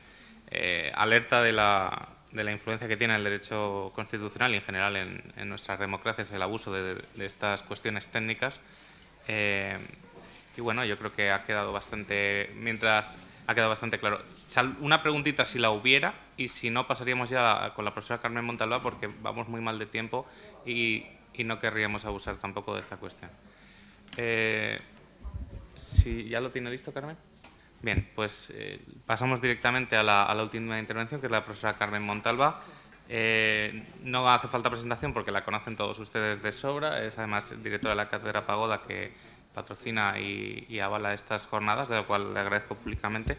Y leo el título de su intervención y, sin más dilación, doy paso ya a su intervención. Se trata del mínimo común de las políticas locales de participación, así que cuando quiera, Carmen, muchas gracias. Gracias, Jorge. Yo quisiera aprovechar agradecer al profesor Jorge Castellanos la organización de estas jornadas que, como él ha dicho, se enmarcan en la Cátedra de Participación, Gobierno Abierto y Open Data, y me consta que ha hecho un esfuerzo ingente por dedicarle 2 días a estas jornadas, y yo vengo muy complacida porque estoy como invitada y no me estoy encargando de nada y todo el peso lo está llevando él, con lo cual un doble agradecimiento a título personal y también obviamente a título profesional. Y después porque estoy viendo la calidad de las ponencias y es realmente interesante que las alumnas y los alumnos de trabajo social puedan acceder también a este conocimiento, ¿no? Tenemos que ser cada vez más transfronterizos y estas jornadas es una buena oportunidad. Dicho lo cual, tenéis aquí delante un producto de la cátedra. La cátedra hizo una investigación sobre las políticas locales de participación ciudadana. Es decir, vimos un boom a partir de las elecciones locales municipales del 2015 de políticas de participación y vimos la necesidad de investigar sobre todo aquellos ayuntamientos del cambio que proponían el eje de la democracia participativa como un elemento importante. Vimos la necesidad de investigar qué estaba pasando en los entornos locales, cómo se estaba entendiendo la participación, qué efectos estaba teniendo y qué efectos en tejer una democracia más profunda, una democracia más próxima a la ciudadanía. Y a partir de ahí hicimos esta investigación que además tiene un componente muy metodológico porque la idea es que fuera un manual básico para básicamente técnicas de participación de ayuntamientos. Y me consta, además es una publicación que hemos hecho una gran tirada gratuita, me consta que en muchos ayuntamientos se está utilizando y si algunas o algunos de vosotros os vais a dedicar a esto o ya os dedicáis a esto, podéis pedirme ejemplares porque aún disponemos de unos poquitos ejemplares. En principio, ¿cuál era el objetivo? Ya os lo he comentado, ver un poco la percepción que existían, cuáles eran los elementos que estaban motivando estas políticas de participación y, por otro lado, cuáles eran los límites, los recursos y las estrategias que se estaban planteando frente a esos límites. Creo que a lo largo de la jornada de hoy se ha visto que manejamos conceptos de participación bastante diferentes. No me voy a meter en el tema de la metodología, pego unos saltos, también por cuestiones de tiempo. El término participación se utiliza tanto que parece que existe un común acuerdo en cuanto al significado. Sin embargo, es un significante que tiene múltiples significados. Fijaros que esta mañana cuando Lola Bañón hablaba decía es un estar y una forma de estar, y ella distinguía. Por otro lado, el siguiente ponente, ¿no?, nos ha planteado esta distinción entre una cosa es la participación individual, otra cosa es la colectiva, otra cosa es la institucional, ¿no?, y ha hecho como esa diferenciación. Realmente aquí hay un técnico de participación, no os lo he dicho, pero las entrevistas que hicimos se orientaron tanto a cargos electos, a responsables públicos de áreas de concejalías de participación, como a alcaldes y, por otro lado, a técnicas y técnicos con responsabilidades en participación ciudadana. Fijaros lo que nos dice un técnico, dice, la participación es de todo lo que todo el mundo habla, pero nadie sabe muy bien qué es. Todo el mundo la reclama, pero al mismo tiempo no la quiere para sí. De alguna manera dibujaba este escenario de ambigüedad al que nos hemos enfrentado, ¿no? Y que la investigación yo creo que ha subrayado esta cuestión de confusión, ¿no? Confusión en términos de qué se está entendiendo hoy por participación ciudadana. Y esto sí que conecta un poco con el porqué o qué motiva a partir de ese 2015 que proliferen, por ejemplo, en las estructuras de los ayuntamientos concejalías que se acuñan el término concejalía de participación ciudadana. Igual que el término transparencia, ¿no? ¿Qué lo provoca? Lo provoca, por un lado, la necesidad de legitimación política. Veníamos de los tiempos donde la gente había ido a las plazas, el 15M, para decir no nos representan, si le llaman democracia esto no lo es, etcétera, etcétera. Es decir, había un ambiente de desconfianza, de desapego político y, por tanto, de deslegitimación a los representantes públicos, ¿no? Por tanto, nos encontramos un escenario donde tanto partidos políticos de espectro ideológico de conservador, de derechas, como partidos políticos de izquierdas, en sus propios programas, que también analizamos y que no consta en la guía, pero hemos hecho este trabajo, incorporan en la agenda política, en el programa político, la idea de participación ciudadana. En algunos casos con altas contradicciones, ¿vale? Porque esa idea de democracia participativa implica un modelo de Estado distinto, etcétera, etcétera, etcétera. Pero seguimos en el magma de la confusión. Por otro lado, bajo criterios de eficiencia, y esto se ve más quizás en niveles autonómicos o niveles de Estado, ¿no? No tanto en el nivel local. Esto no aparece tanto discursivamente en el nivel local, pero todo el tema de la nueva gestión pública, el tema de la calidad, el tema de la participación entendida como servicio o atención al cliente, casi, ¿no? Por otro lado, un tema de cultura política, y esto sí que tiene un trazado ideológico importante, ¿no? Es decir, aquellos partidos, aquellas administraciones, aquellos técnicos que consideran que hay que caminar hacia espacios de gobierno cada vez menos, donde el gobierno esté menos delegado y el gobierno esté más coproducido, participado en las políticas públicas por la ciudadanía. Y eso exige un cambio de cultura. Y, por último, el tema del marketing institucional. De alguna manera aparece esta cosa de que si yo tengo una concejalía de participación y transparencia, ya soy participativo y transparente, ¿no?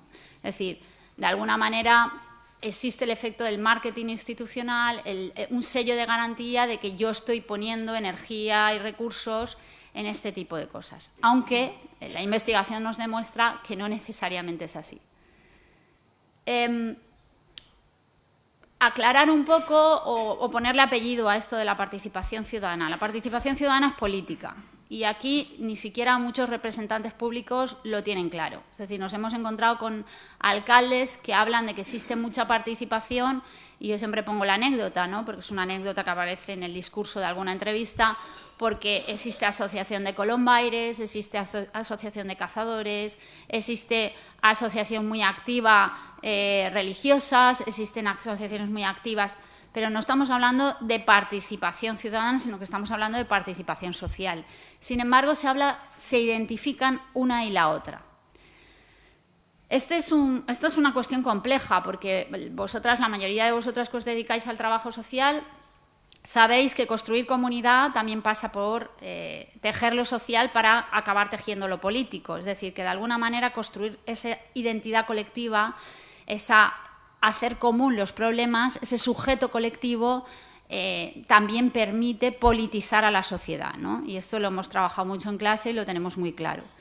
Pero cómo politizamos, cómo construimos un sujeto colectivo, cómo construimos comunidad, pues a lo mejor no pasa por una asociación de colombaires, o sí pasa por una asociación de colombaires si se les compromete con cuestiones de lo local, con cuestiones de su pueblo, con cuestiones de las cosas que pasan en esos asuntos públicos. Por ejemplo, muchas medidas que están tomando los ayuntamientos para ese compromiso desde lo social a lo político es: subvencionamos las fiestas de jóvenes, subvencionamos la asociación de colombaires, subvencionamos las bolilleras, por poner otro ejemplo, siempre y cuando hagan algo que tenga una afectación hacia el pueblo, hacia lo colectivo, no solo hacia el gremio. Es decir, para evitar esa cultura clientelar, esa cultura casi de lobbies, en el cual voy alimentando con subvenciones a pequeñas asociaciones que, si las cuido mucho, acabarán siendo mis amigas, y con esto pues podremos hacer política local, ¿no? Para evitar este tipo de cosas y para ir a un concepto de participación social más participación política, de alguna manera se exige una contraprestación pública y colectiva a la sociedad, digamos, al interés general, no al interés corporativo de la asociación en este caso. En ese sentido, fijaros, la definición de participación ciudadana serían aquellas acciones o prácticas que desarrolla la ciudadanía para incidir en lo público o en la gestión de lo común, ¿no? Y en este sentido se corresponde casi, si lo veis, con la definición que la RAE hace de política, que es la actividad ciudadana cuando se interviene en asuntos públicos, o bien con la opinión, o bien con el voto, o de cualquier otro modo. Es decir, un poco lo que os decía Lola Bañón, hay gente que tiene sensación de que participa mucho porque le da a muchos me gustas en las redes sociales o porque te firma un change.org.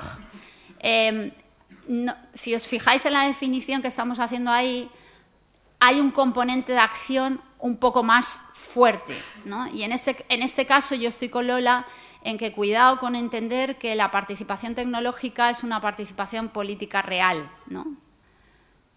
Es una participación política limitada en algunos casos.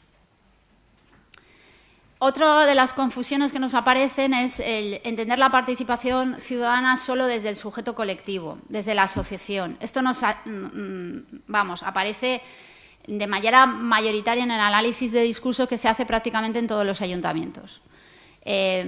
Los órganos de representación, los órganos estables de participación, las estructuras de participación invitan a la participación colectiva, dejando de lado muchas veces la participación ciudadana individual.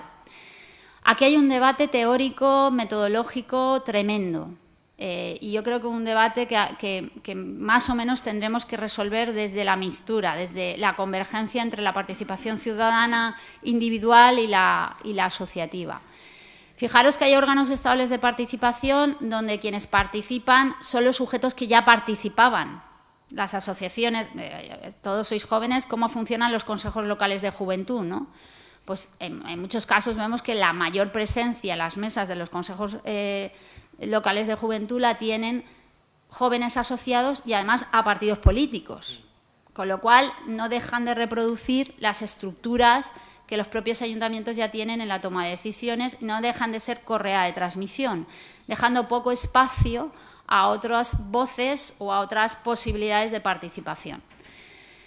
En este sentido, nuestra guía es un poco crítica y empezamos a reivindicar modelos de participación que no pasen por un sujeto colectivo. Y aquí movemos muchas fibras, porque los proasociacionistas entienden que eso es un grave error.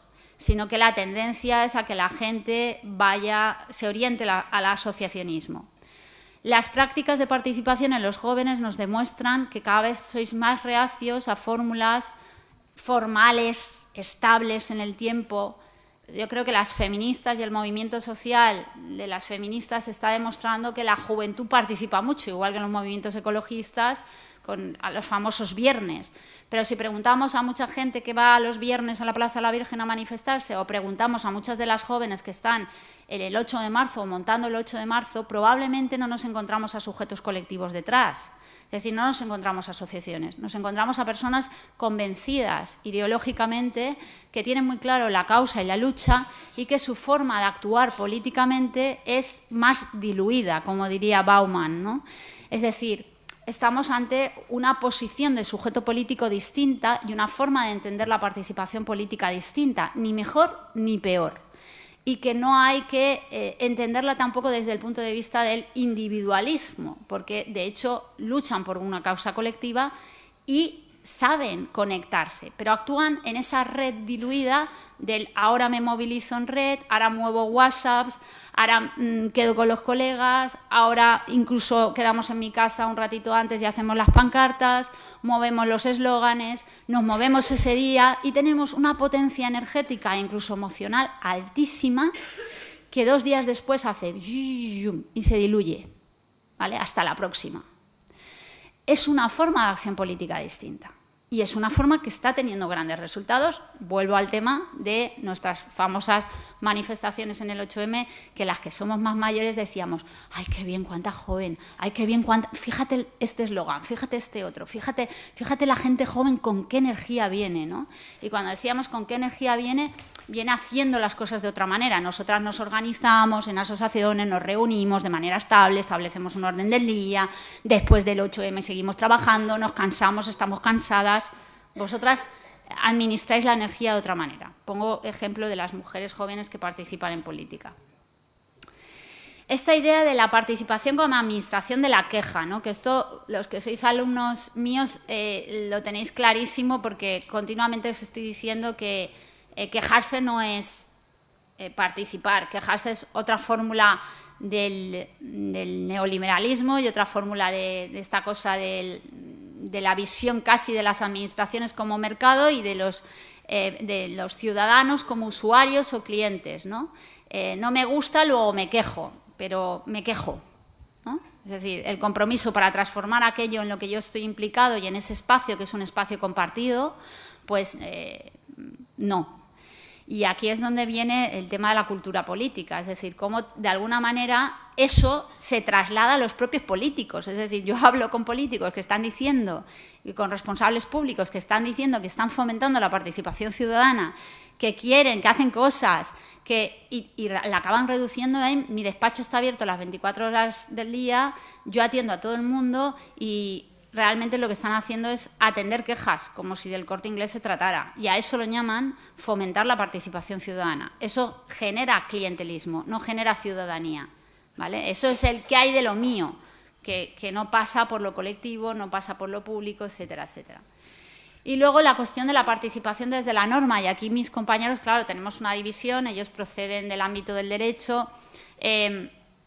Lo que nos encontramos básicamente por parte de los técnicos de la Administración, incluso de los propios responsables públicos, es que la norma aparece como necesaria para nombrar e legitimar, pero muchas veces, sobre todo los funcionarios, la entienden como el impedimento de la participación. Es decir, por ejemplo, en el caso de los reglamentos de participación ciudadana de los ayuntamientos, como es el caso de ayuntamientos grandes, ¿no? El de Valencia, que ha sufrido un proceso de trabajo con un modelo, un plan previo, hasta estudiar y analizar los diferentes reglamentos que existen en el Estado español, se ve en las propias entrevistas que es el impedimento a la participación, porque, digamos, liga, y la participación, una de las cosas que tiene es que realmente genera incertidumbre.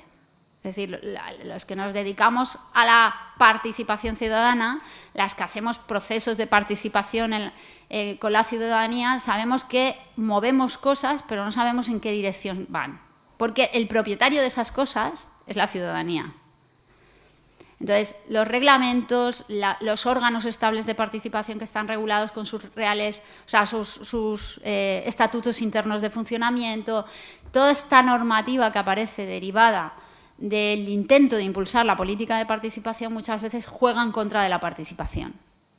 Y cada vez más es patente que juegan en contra. De hecho, hay gente que ya se está dedicando a hacer cartas como documentos, como declaraciones de intenciones, pero cada vez más abiertos por esta cuestión. Aquí no voy a entrar porque quizás ya me iría de tema y también por el tiempo. En el manual llegamos a los 10 ingredientes base que vemos en las políticas de participación. Primero, sirven de poco las concejalías de participación si actúan en solitario. Y esto se han dado cuenta cuando han empezado. Yo recuerdo, he dado mucha formación a funcionarios y a cargos electos, y en un curso hubo un concejal que me dijo: qué pena no haber sabido esto antes de empezar a ponernos en marcha, ¿no?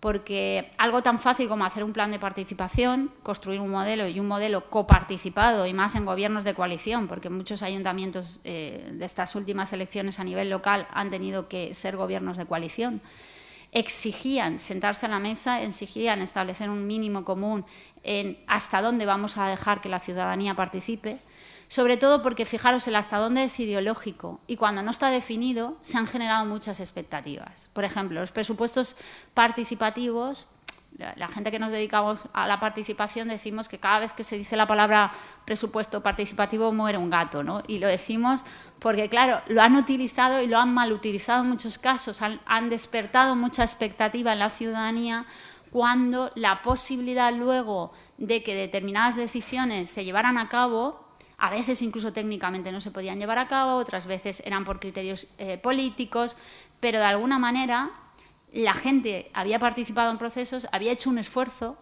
Ir a una reunión un día a las 7 de la tarde convocada por una administración es hacer un esfuerzo cuando llevas trabajando 8 horas al día para que luego tu parque, tu sueño ciudadano no se cumpla, ¿no? Entonces, esto ha jugado muy en contra, y ha jugado muy en contra porque ha habido una visión de la participación desde un marco ideológico no compartido. Desde ahí no se puede trabajar, o desde ahí lo que vas a generar es confusión en la ciudadanía, y eso va a jugar en tu contra, como decía antes.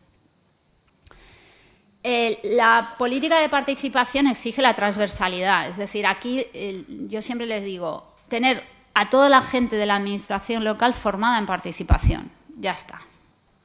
La maquinaria se pone sola. Si yo tengo en mi ADN que yo tengo que mirar al otro desde una posición de horizontalidad, en el sentido de que el otro ciudadano puede incorporar a mi trabajo como funcionario, a mi trabajo como responsable público, ideas, propuestas que yo puedo luego llevar a cabo, si esa lógica de relación existe, cualquier política va a ser una política participada. No sé si se entiende. Intento ser muy sencilla. Claro, eso cambia el rol en el personal de la administración. Igual que os he dicho que nos hemos encontrado muchas resistencias en los cargos, en los políticos, nos hemos encontrado muchas resistencias en los funcionarios. Y aquí, atención a las trabajadoras sociales y los trabajadores sociales.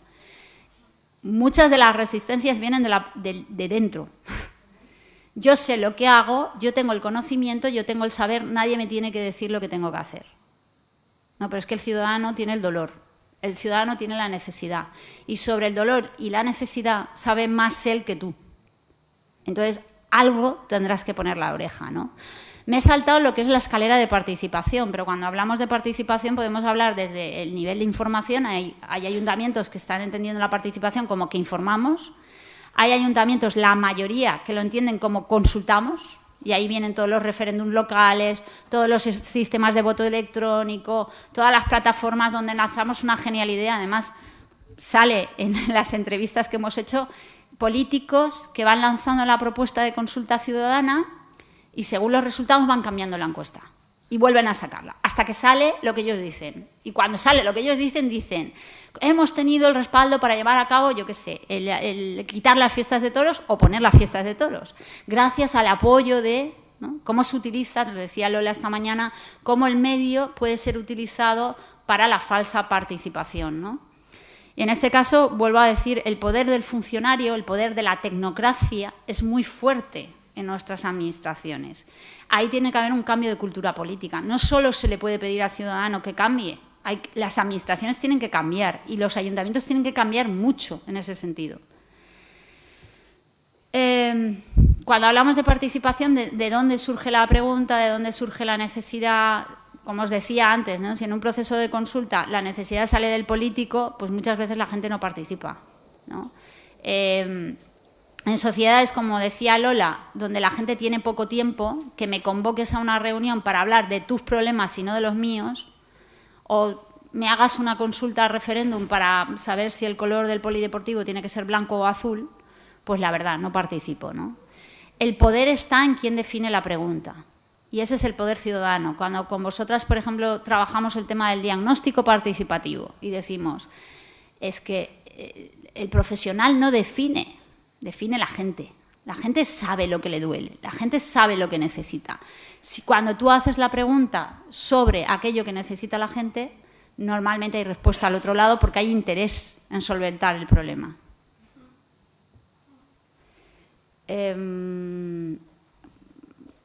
Y por último, porque no quiero cansaros, es tarde, la gente ya va saliendo, ¿quién es el sujeto de participación? Y esto sí que es algo que me interesa hablar, pensar. Tenemos un cambio, es decir, fijaros que aquí estamos hablando de administraciones locales, pero fijaros las ponencias anteriores, nos hemos ido al marco del Estado con los reales decretos y nos hemos ido al marco con el Tribunal Europeo, ¿no?, de Derechos Humanos.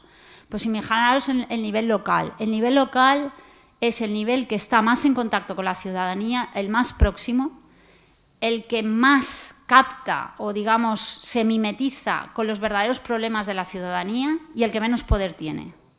Y además, un poder que se le ha ido restando con los años. Entonces, ¿dónde reside la participación ciudadana? En administraciones y en espacios donde el poder es muy pequeño. Entonces, ¿yo puedo hacer que un pediatra que no hay en mi pueblo de repente venga a través de un proceso participativo de mi ayuntamiento? Pues no, porque eso es competencia autonómica.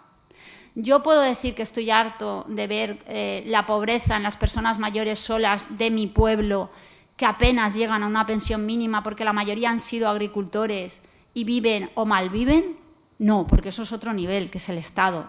Entonces, de alguna manera generamos procesos de participación o bien falsos, en la medida que no estamos tocando verdaderos problemas que a la ciudadanía le afectan desde lo local, o bien falsos en cuanto al poder cambiar. Es decir, el poder local no puede hacer cambios a esos niveles. Y, sin embargo, abre procesos para decirle a la gente qué es lo que le preocupa, ¿no? Volvemos a generar una expectativa, cansar a la población, hacer que la población, en virtud de que esté más apegada a lo político, se desafecte cada vez más, o sea, haya mayor desafección, porque ¿para qué me hacen participar? ¿Para qué me hacen hablar? Esto es cuando me decís vosotras, ¿no? Hacemos quejas, ¿no?, que yo os riño mucho con esto de las quejas, pero sabemos que nada va a cambiar si no nos gusta un profesor y entonces ¿para qué lo hacemos? Pues ya preferimos no hacerlo y entráis en ese bucle, que es el bucle, vuelvo a decir, más propio del cliente que del ciudadano, pero de alguna manera cuestiona a la institución también en términos de democracia interna, en términos de cuáles son los resortes reales, cuál es vuestro poder real para cambiar una situación que a lo mejor es legítima que se cambie, ¿no? Es decir, hay que cambiarla y deberíais de tener un poder para cambiarla, ¿no?, en ese sentido. El tema del territorio no solo desde la competencia, sino el territorio de participación. Sois una generación alfabetizada digitalmente, el mundo lo veis ya desde el espacio digital, vuestra identidad también política la veis desde ese espacio y eso juega en contra de la construcción de identidades colectivas y comunidades, ¿no? Lola hablaba de las comunidades que se ejercen sobre los amigos, ¿no? Los amigos en las redes sociales son los que de alguna manera generan esa opinión común, ese imaginario colectivo, ese universo. Yo ni siquiera lo tengo claro ahí porque otra cosa no, pero se está trabajando mucho en las redes para que haya interferencias de muchos mensajes Ahí el Big Data está siendo muy grande, se están haciendo cosas impresionantes, perfiles falsos, bots, o sea, de repente se nos abren cookies que no sabemos. Entonces, el tema del territorio, de alguna manera, el ponerle cuerpo a la participación política e identificarnos con otros que tienen los mismos problemas que nosotros, a veces es más difícil en ese escenario digital. O es fácil, pero es peligrosamente fácil, porque hay una ficción de identificación. No hay una identificación, no sé cómo explicarlo. Lo de la representatividad cuantitativa y cualitativa, y conecta con el tema de la democracia de datos que decía Lola. El más es mejor. Pues hemos comprobado en la participación que el más no es mejor. Es decir, en presupuestos participativos, si tú movilizas a mucha ciudadanía y dices, no, en mi pueblo es altamente democrático porque casi todo el mundo o un 40% de la población ha votado en los presupuestos participativos. Sí, pero ha votado tus amigos de la... Vuelvo a poner a los pobres colombaires de ejemplo. Han votado tus amigos de la asociación tal, han votado tus amigos de la asociación cual y han votado tus amigos de la asociación Pascual, que no representan la diversidad. Y este tema es muy importante. Ya lo señalaba con las minorías, ¿no? Con la importancia del relato de las minorías. Yo lo señalo con el tema de la desigualdad social. Todo lo que estamos viendo en políticas de participación ciudadana participan los que ya participaban. Y la desigualdad social también se da en la participación. Cuando tenemos déficit de tiempo vital, que lo ha dicho, ¿no? En este escenario de la cultura en la que vivimos, la gente no tiene tiempo y la gente precariada tiene menos tiempo. Y la gente precariada tiene muchos problemas. Y la gente precariada podría dar su voz para esa coproducción de las políticas públicas transformadoras de esa desigualdad social. Sin embargo, no tiene capital, y cuando digo capital de tiempo, digo capital informacional, digo capital relacional, digo conocimiento, para participar. Daniel Innerarity, en su último libro, habla de las democracias, para que sean profundas, son complejas, los problemas son complejos. Vosotros estáis ahora analizando problemas sociales y os estáis dando cuenta de la complejidad de los problemas. Entonces, hay mucha gente que no puede captar esa complejidad para ejercer una participación ciudadana emancipada, libre y desde un poder saber querer, que son las 3 patas de la participación que también trabajamos. Hay que poder, hay que saber y hay que querer participar. No todo el mundo está en igualdad de condiciones para hacerlo. Estamos en una sociedad donde la brecha social cada vez es más grande. Hay mucha gente olvidada. Y las políticas de participación se olvidan de nuevo de esta realidad, ¿no? Pese a ello, un mensaje de luz. La guía lo que nos dice es que los políticos están obligados a cambiar su lenguaje, que de alguna manera muchos de los procesos, pese a que han sido equívocos, han generado deliberación en la ciudadanía, convulsión, movimiento, y al menos vamos a quejarnos, vamos a estar, pero el quejarnos desde ese estar, ¿no?, del que hablaba también Lola, desde esa forma de estar, del compromiso, no del cliente. Y sí que se ha movilizado, es decir, incluso gente para denunciar el propio proceso participativo.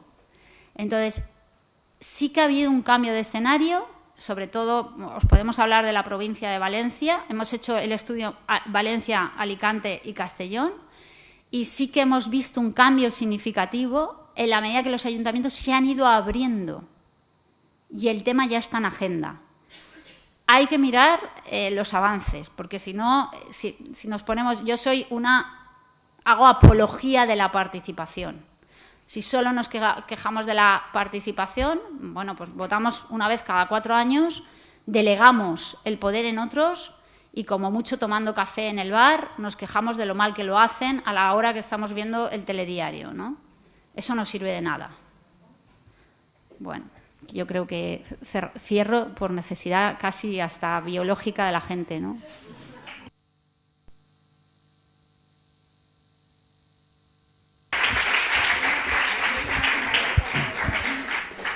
Muchísimas gracias, Carmen. Además, ha servido de colofón a las jornadas perfecto porque ha repasado muchas cuestiones que ya se plantearon ayer, pero desde un punto de vista diferente, con lo cual ha sido complementario y muy interesante. Dejando a su propia responsabilidad e integridad física, le dejo la palabra a Borja. No sé si los compañeros lo querrán matarle o no, pero yo le doy la palabra. yo creo que haces una apelación más a tu generación que a la mía. Es decir, a mí personalmente no me da miedo. Y, estoy en un entorno, afortunadamente, de gente joven en mis aulas. Creo que mis alumnos, bueno, hay gente que queda aquí, alumnas pueden hablar ellas, no hace falta que hable yo, pero en ese escenario de participación hay coaprendizajes, hay distribución del poder. Ellas, por ejemplo, reflexionan mucho en torno al poder. A mí me gustaría que te contestara alguna alumna. Vale, perdón. Vale, perdón, disculpa. Mi perspectiva es mucho más negativa y pesimista, lo siento. Y eso que yo soy de vuestra edad prácticamente, pero ha comentado la compañera que la participación flexible o líquida no es ni mejor ni peor, yo creo que es mucho peor, porque no se nos olvide que la participación es participación en lo político, y lo político es algo estable, que hay que intentar modificar o que hay que intentar entrar ahí.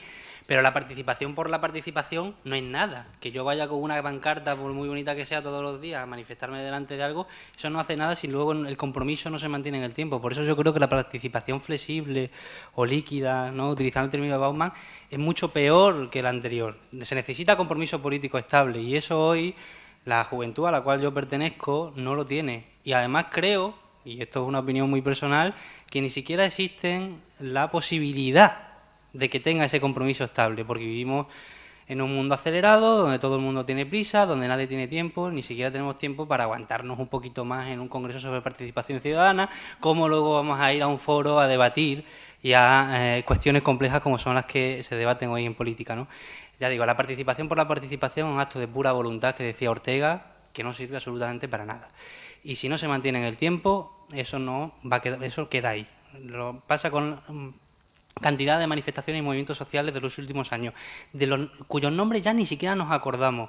Lamentablemente, si por ejemplo las protestas contra el cambio climático que están produciéndose todos los viernes, si eso no se mantiene en el tiempo y sobre todo no tiene un medio de canalización política, se perderá y ya nos olvidaremos de quién es Greta no sé quién y de quién es no sé cuánto.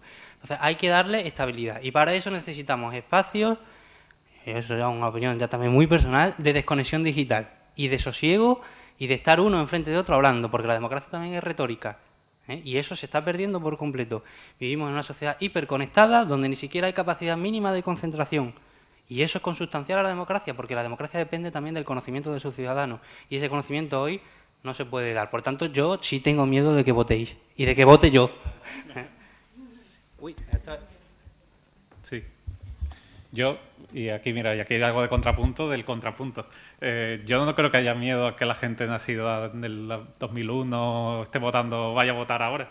Me parece que lo que da más miedo es gente que desinformadamente vota, y eso lo tenemos, gente que nacida en el 2001, pero también gente que nació en el 66, es decir, las cadenas de WhatsApp que llegan, que fulanito dijo no sé qué, que fulanita dijo no sé cuánto, el Facebook, que luego nos lo creemos todo y no tenemos la mera capacidad de incredulidad. Yo creo que esa capacidad incluso de incredulidad la tenemos muchas veces en generaciones jóvenes, es decir, no tiene por qué ser así, pero que al final es una generalización, pero me parece que es mucho más peligroso y eso nos afecta a todos, que no somos capaces de entrar en el periódico y ver si eso que nos ha llegado por WhatsApp es realmente cierto, sino que nos llega y nos lo comemos. Y justamente yo pienso lo contrario, no me da miedo, me parece que la gente joven participe más. Es muy positivo porque está llegando gente con valores nuevos que no la tenían nuestros padres, no la tenían nuestros abuelos. Todo el tema de los Fridays for Future del cambio climático, las nuevas generaciones somos más conscientes que del cambio climático que gente que de la generación anterior. Es decir, la gente de la generación anterior piensa que pues incluso toda esta corriente de Vox, de que el cambio climático es un cuento chino, etcétera. Eso la gente joven, casi nadie yo creo que piensa esto. Sí, antes de que pregunte Concha, el problema está... bueno. La instantaneidad de la que hablo. Claro, yo iba a incidir un poco en lo de Gabriel, que el punto de conexión de tanto la ponencia de Carmen y los comentarios de Gabriel y de Víctor es ese periodo que hablábamos ayer del el concepto básico para una participación que yo acuñaba como responsable, era precisamente ese tiempo que no disponemos para la reflexión, para la deliberación, que es el elemento clave de la democracia, el contacto con otros, el diálogo, también Lola al hablar físico y también el...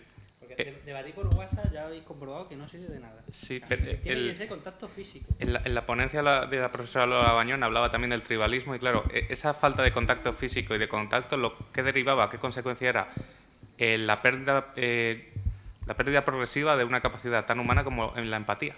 O sea, no considerar los problemas desde un punto de vista que ni nos plantearíamos si no conociéramos a gente diversa, nos hace cada vez más pequeños, en tanto seres humanos y en tanto sociedades, lo cual nos aboca, siendo ya lo más catastrofista, a una cierta destrucción de lo que entendemos por democracia, que es lo que comentaba también la profesora Arminda Alamo ayer, de se reconfiguran las palabras, incide mucho en esto la cuestión de la posverdad, el fake news. Víctor comentaba, nos mandan una cadena por WhatsApp con una noticia que dice cualquier partido político aboga por cualquier historia o una noticia totalmente llamativa y a lo mejor la fecha es 2003, pero ni nos paramos a ver en qué fecha tiene la noticia que nos están pasando. ¿Nos están diciendo que es actual o no? No quiero acaparar el debate. ¿Concha era? ¿Usted se lo ha olvidado? Matizo, bueno, matizo una cuestión de Amparo. Amparo, aparte de la eterna estudiante, es una abogada con una trayectoria de muchísimos años y vamos, humildemente lo ha omitido, pero aparte de tropecientos cargos y carreras y que le honra también y es una cuestión que es envidiable, su permanente interés en seguir estudiando carreras y cosas, tiene una trayectoria impecable y larguísima.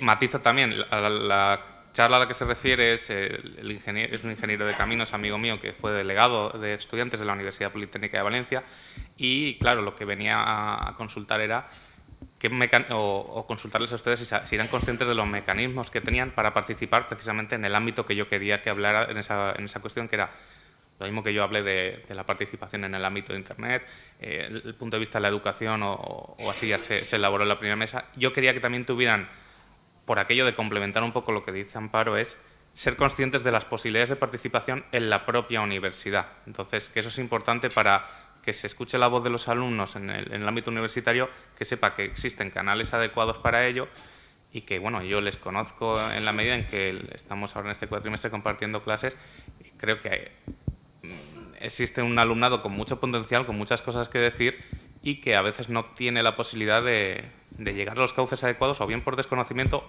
lo que hablaba el profesor Gabriel Moreno de la cuestión del tiempo, que todos vamos un poco premiados por todas estas cuestiones, y también es el objetivo un poco de estas jornadas, darles enfoques diferentes y que conozcan cosas que, yendo a clase, estudiando, el que trabaje, dormir y al día siguiente otra vez en la dinámica o de trabajo de estudio es complicado. Entonces, mi objetivo fundamental, y monto muchas cosas y conlleva mucho tiempo y pedir muchos favores y traer a muchos amigos y muchos profesionales, es eso, darles enfoques diferentes. Lo que ha comentado el profesor Víctor Betancourt, no creo que lo fueran a ver más que en avances de telediarios de otro decreto ley y tal, cómo eso es un abuso democrático desde una persona técnica que conoce la cuestión en profundidad, es lo que quería que les aportara. La cuestión de los derechos humanos lo hemos visto en clase, pero el profesor Gabriel Moreno lo ha hecho infinitamente mejor que yo y se lo ha dejado mucho más claro.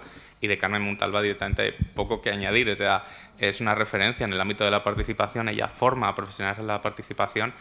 Yo solo soy un humilde aprendiz de momento y creo que enriquece mucho este tipo de cuestiones precisamente por lo que dice Amparo. Cuantos más información y más capacidad se tenga de llegar a los ámbitos no solo de poder, sino simplemente de incidencia, que es realmente la participación, incidir de alguna manera en decisiones políticas o en aspectos políticos, conllevará lo que decía Amparo, que ni se planteen que el hecho de que ustedes participen en la democracia o en el ejercicio democrático no es ninguna anomalía ni nada de lo que preocuparse, sino que la información que ustedes pueden obtener y tengan la pueden ejercer democráticamente en política. Se cumple el requisito de la edad y participan políticamente. Quería acotar una cuestión, Gabriel, luego si quiere ya cierra Carmen y sirve de conclusión, que además... Lo mío es muy breve y además voy a ser contundente.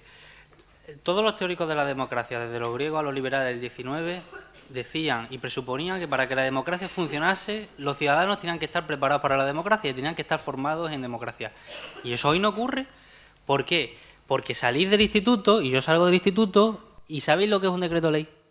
Claro, pero podéis votar. Entonces, con 18 o con 20 y tantos años o con 30 años, la gente vota pero no conoce nada del sistema político institucional. Porque yo no digo que sepáis y conozcáis el decreto de ley como él, que está haciendo la tesis doctoral sobre eso, pero un mínimo de conocimiento sobre lo que es una ley, lo que es un decreto de ley, cómo se elige al presidente del gobierno, que estoy seguro que la mayor parte de vosotros no lo sabéis. Cómo son las elecciones generales, las circunscripciones provinciales. Eso es básico en democracia, pero no se enseña. Y no se enseña prácticamente nada, ni siquiera de los últimos 40 años de historia. ¿Dónde está el problema? Que no hay una educación cívica, que no hay una educación para la democracia. Y encima los proyectos que se hicieron eran bastante endebles. ¿Y dónde está de verdad el agua de la sardina? Lo que pasa es que ningún gobierno quiere que en el sistema público de educación haya una asignatura donde eso se explique. Porque, claro, con el potencial votante de 18 años, cuando sabe que es un decreto ley y ve que todos los viernes el gobierno incumple la Constitución, dice, oiga, ¿qué pasa aquí? Pero es que ¿dónde está el problema? Tenemos asignaturas tontas de meter una pelota en una canasta y muchísimas horas de tonterías, pero lo que es de verdad, el conocimiento de lo que de verdad nos tiene que importar, que es nuestra propia ciudadanía, no se imparte. La Constitución del 12, hace 200 años, obligaba la explicación y la enseñanza de la Constitución en el aula. ¿Y eso hoy por qué no? Es la pregunta que tenemos que hacernos. ¿Por qué no? ¿Por qué gente que sale de universidades, incluso de universidades, no tiene ni idea de cómo funciona el sistema político en el cual él es parte y del que tiene que participar? Pues ya digo, lo de la pancarta está muy bien, pero aquí hay que votar. Y la abstención en los jóvenes es alarmante. O sea, la abstención en las últimas elecciones en Andalucía de los jóvenes ha rondado el 70%. Perdonad el cabreo, pero soy así. Soy extremeño, obviamente. Políticos somos todos. Se pueden presentar también. Y pueden formar partidos políticos. Y pueden participar en los partidos políticos. Es que todos somos animal político. Los políticos no es una clase que cae del cielo. Si tenemos esta clase de políticos es porque también nosotros lo permitimos. Es verdad que es generalizado, pero hay que generalizar. Ayer estuve en una reunión del tercer partido político de Valencia. La media de edad eran 65 años. 65 años mínimo, y había 10 personas. O sea, es que no me vale, porque yo estoy dentro de un partido político y lo veo, no me vale, la juventud no participa. Ya está. O sea, es lo que veo, la juventud no participa. Donde participa, no que tenga miedo, que es parte del desconocimiento, de la abulia generalizada y una parte muy importante de culpa de todos nosotros, que no fomentamos la participación con conocimiento previo, que es la participación buena y verdadera. El profesor Gabriel Moreno generalizaba, también es verdad que ustedes a lo mejor son un contexto que no es representativo al 100%, que es a lo mejor lo que se refería antes la compañera. Es más, es como lo que ha dicho antes, hay mucha gente que se ha ido y ustedes permanecen, con lo cual ya eso ha hablado ustedes en cuanto a la... Sí, eso es lo que a veces ocurre. Muchas veces se llevan una reprimenda a las personas que no se merecen ningún tipo de reprimenda, al contrario. No, que no viene una reprimenda, una reflexión general. Eso, sí, sí. No digo que todos los jóvenes no sean... que yo soy joven, tengo 27 años, pero a ver... claro que soy provocador, porque estamos en la universidad se tiene que hablar de todo. Pero bueno, ha conseguido el objetivo, entre otras cosas, es que se genere debate y ustedes participen también, así que yo creo que en ese aspecto ha sido perfecto. Ahora sí, porque si no ya hacemos ya un party line al final. Concluya Carmen con la reflexión que quiera y ya cierra las jornadas, por favor. Hay alguien que se queda con una inquietud ahí dentro, ¿verdad? Porque hay...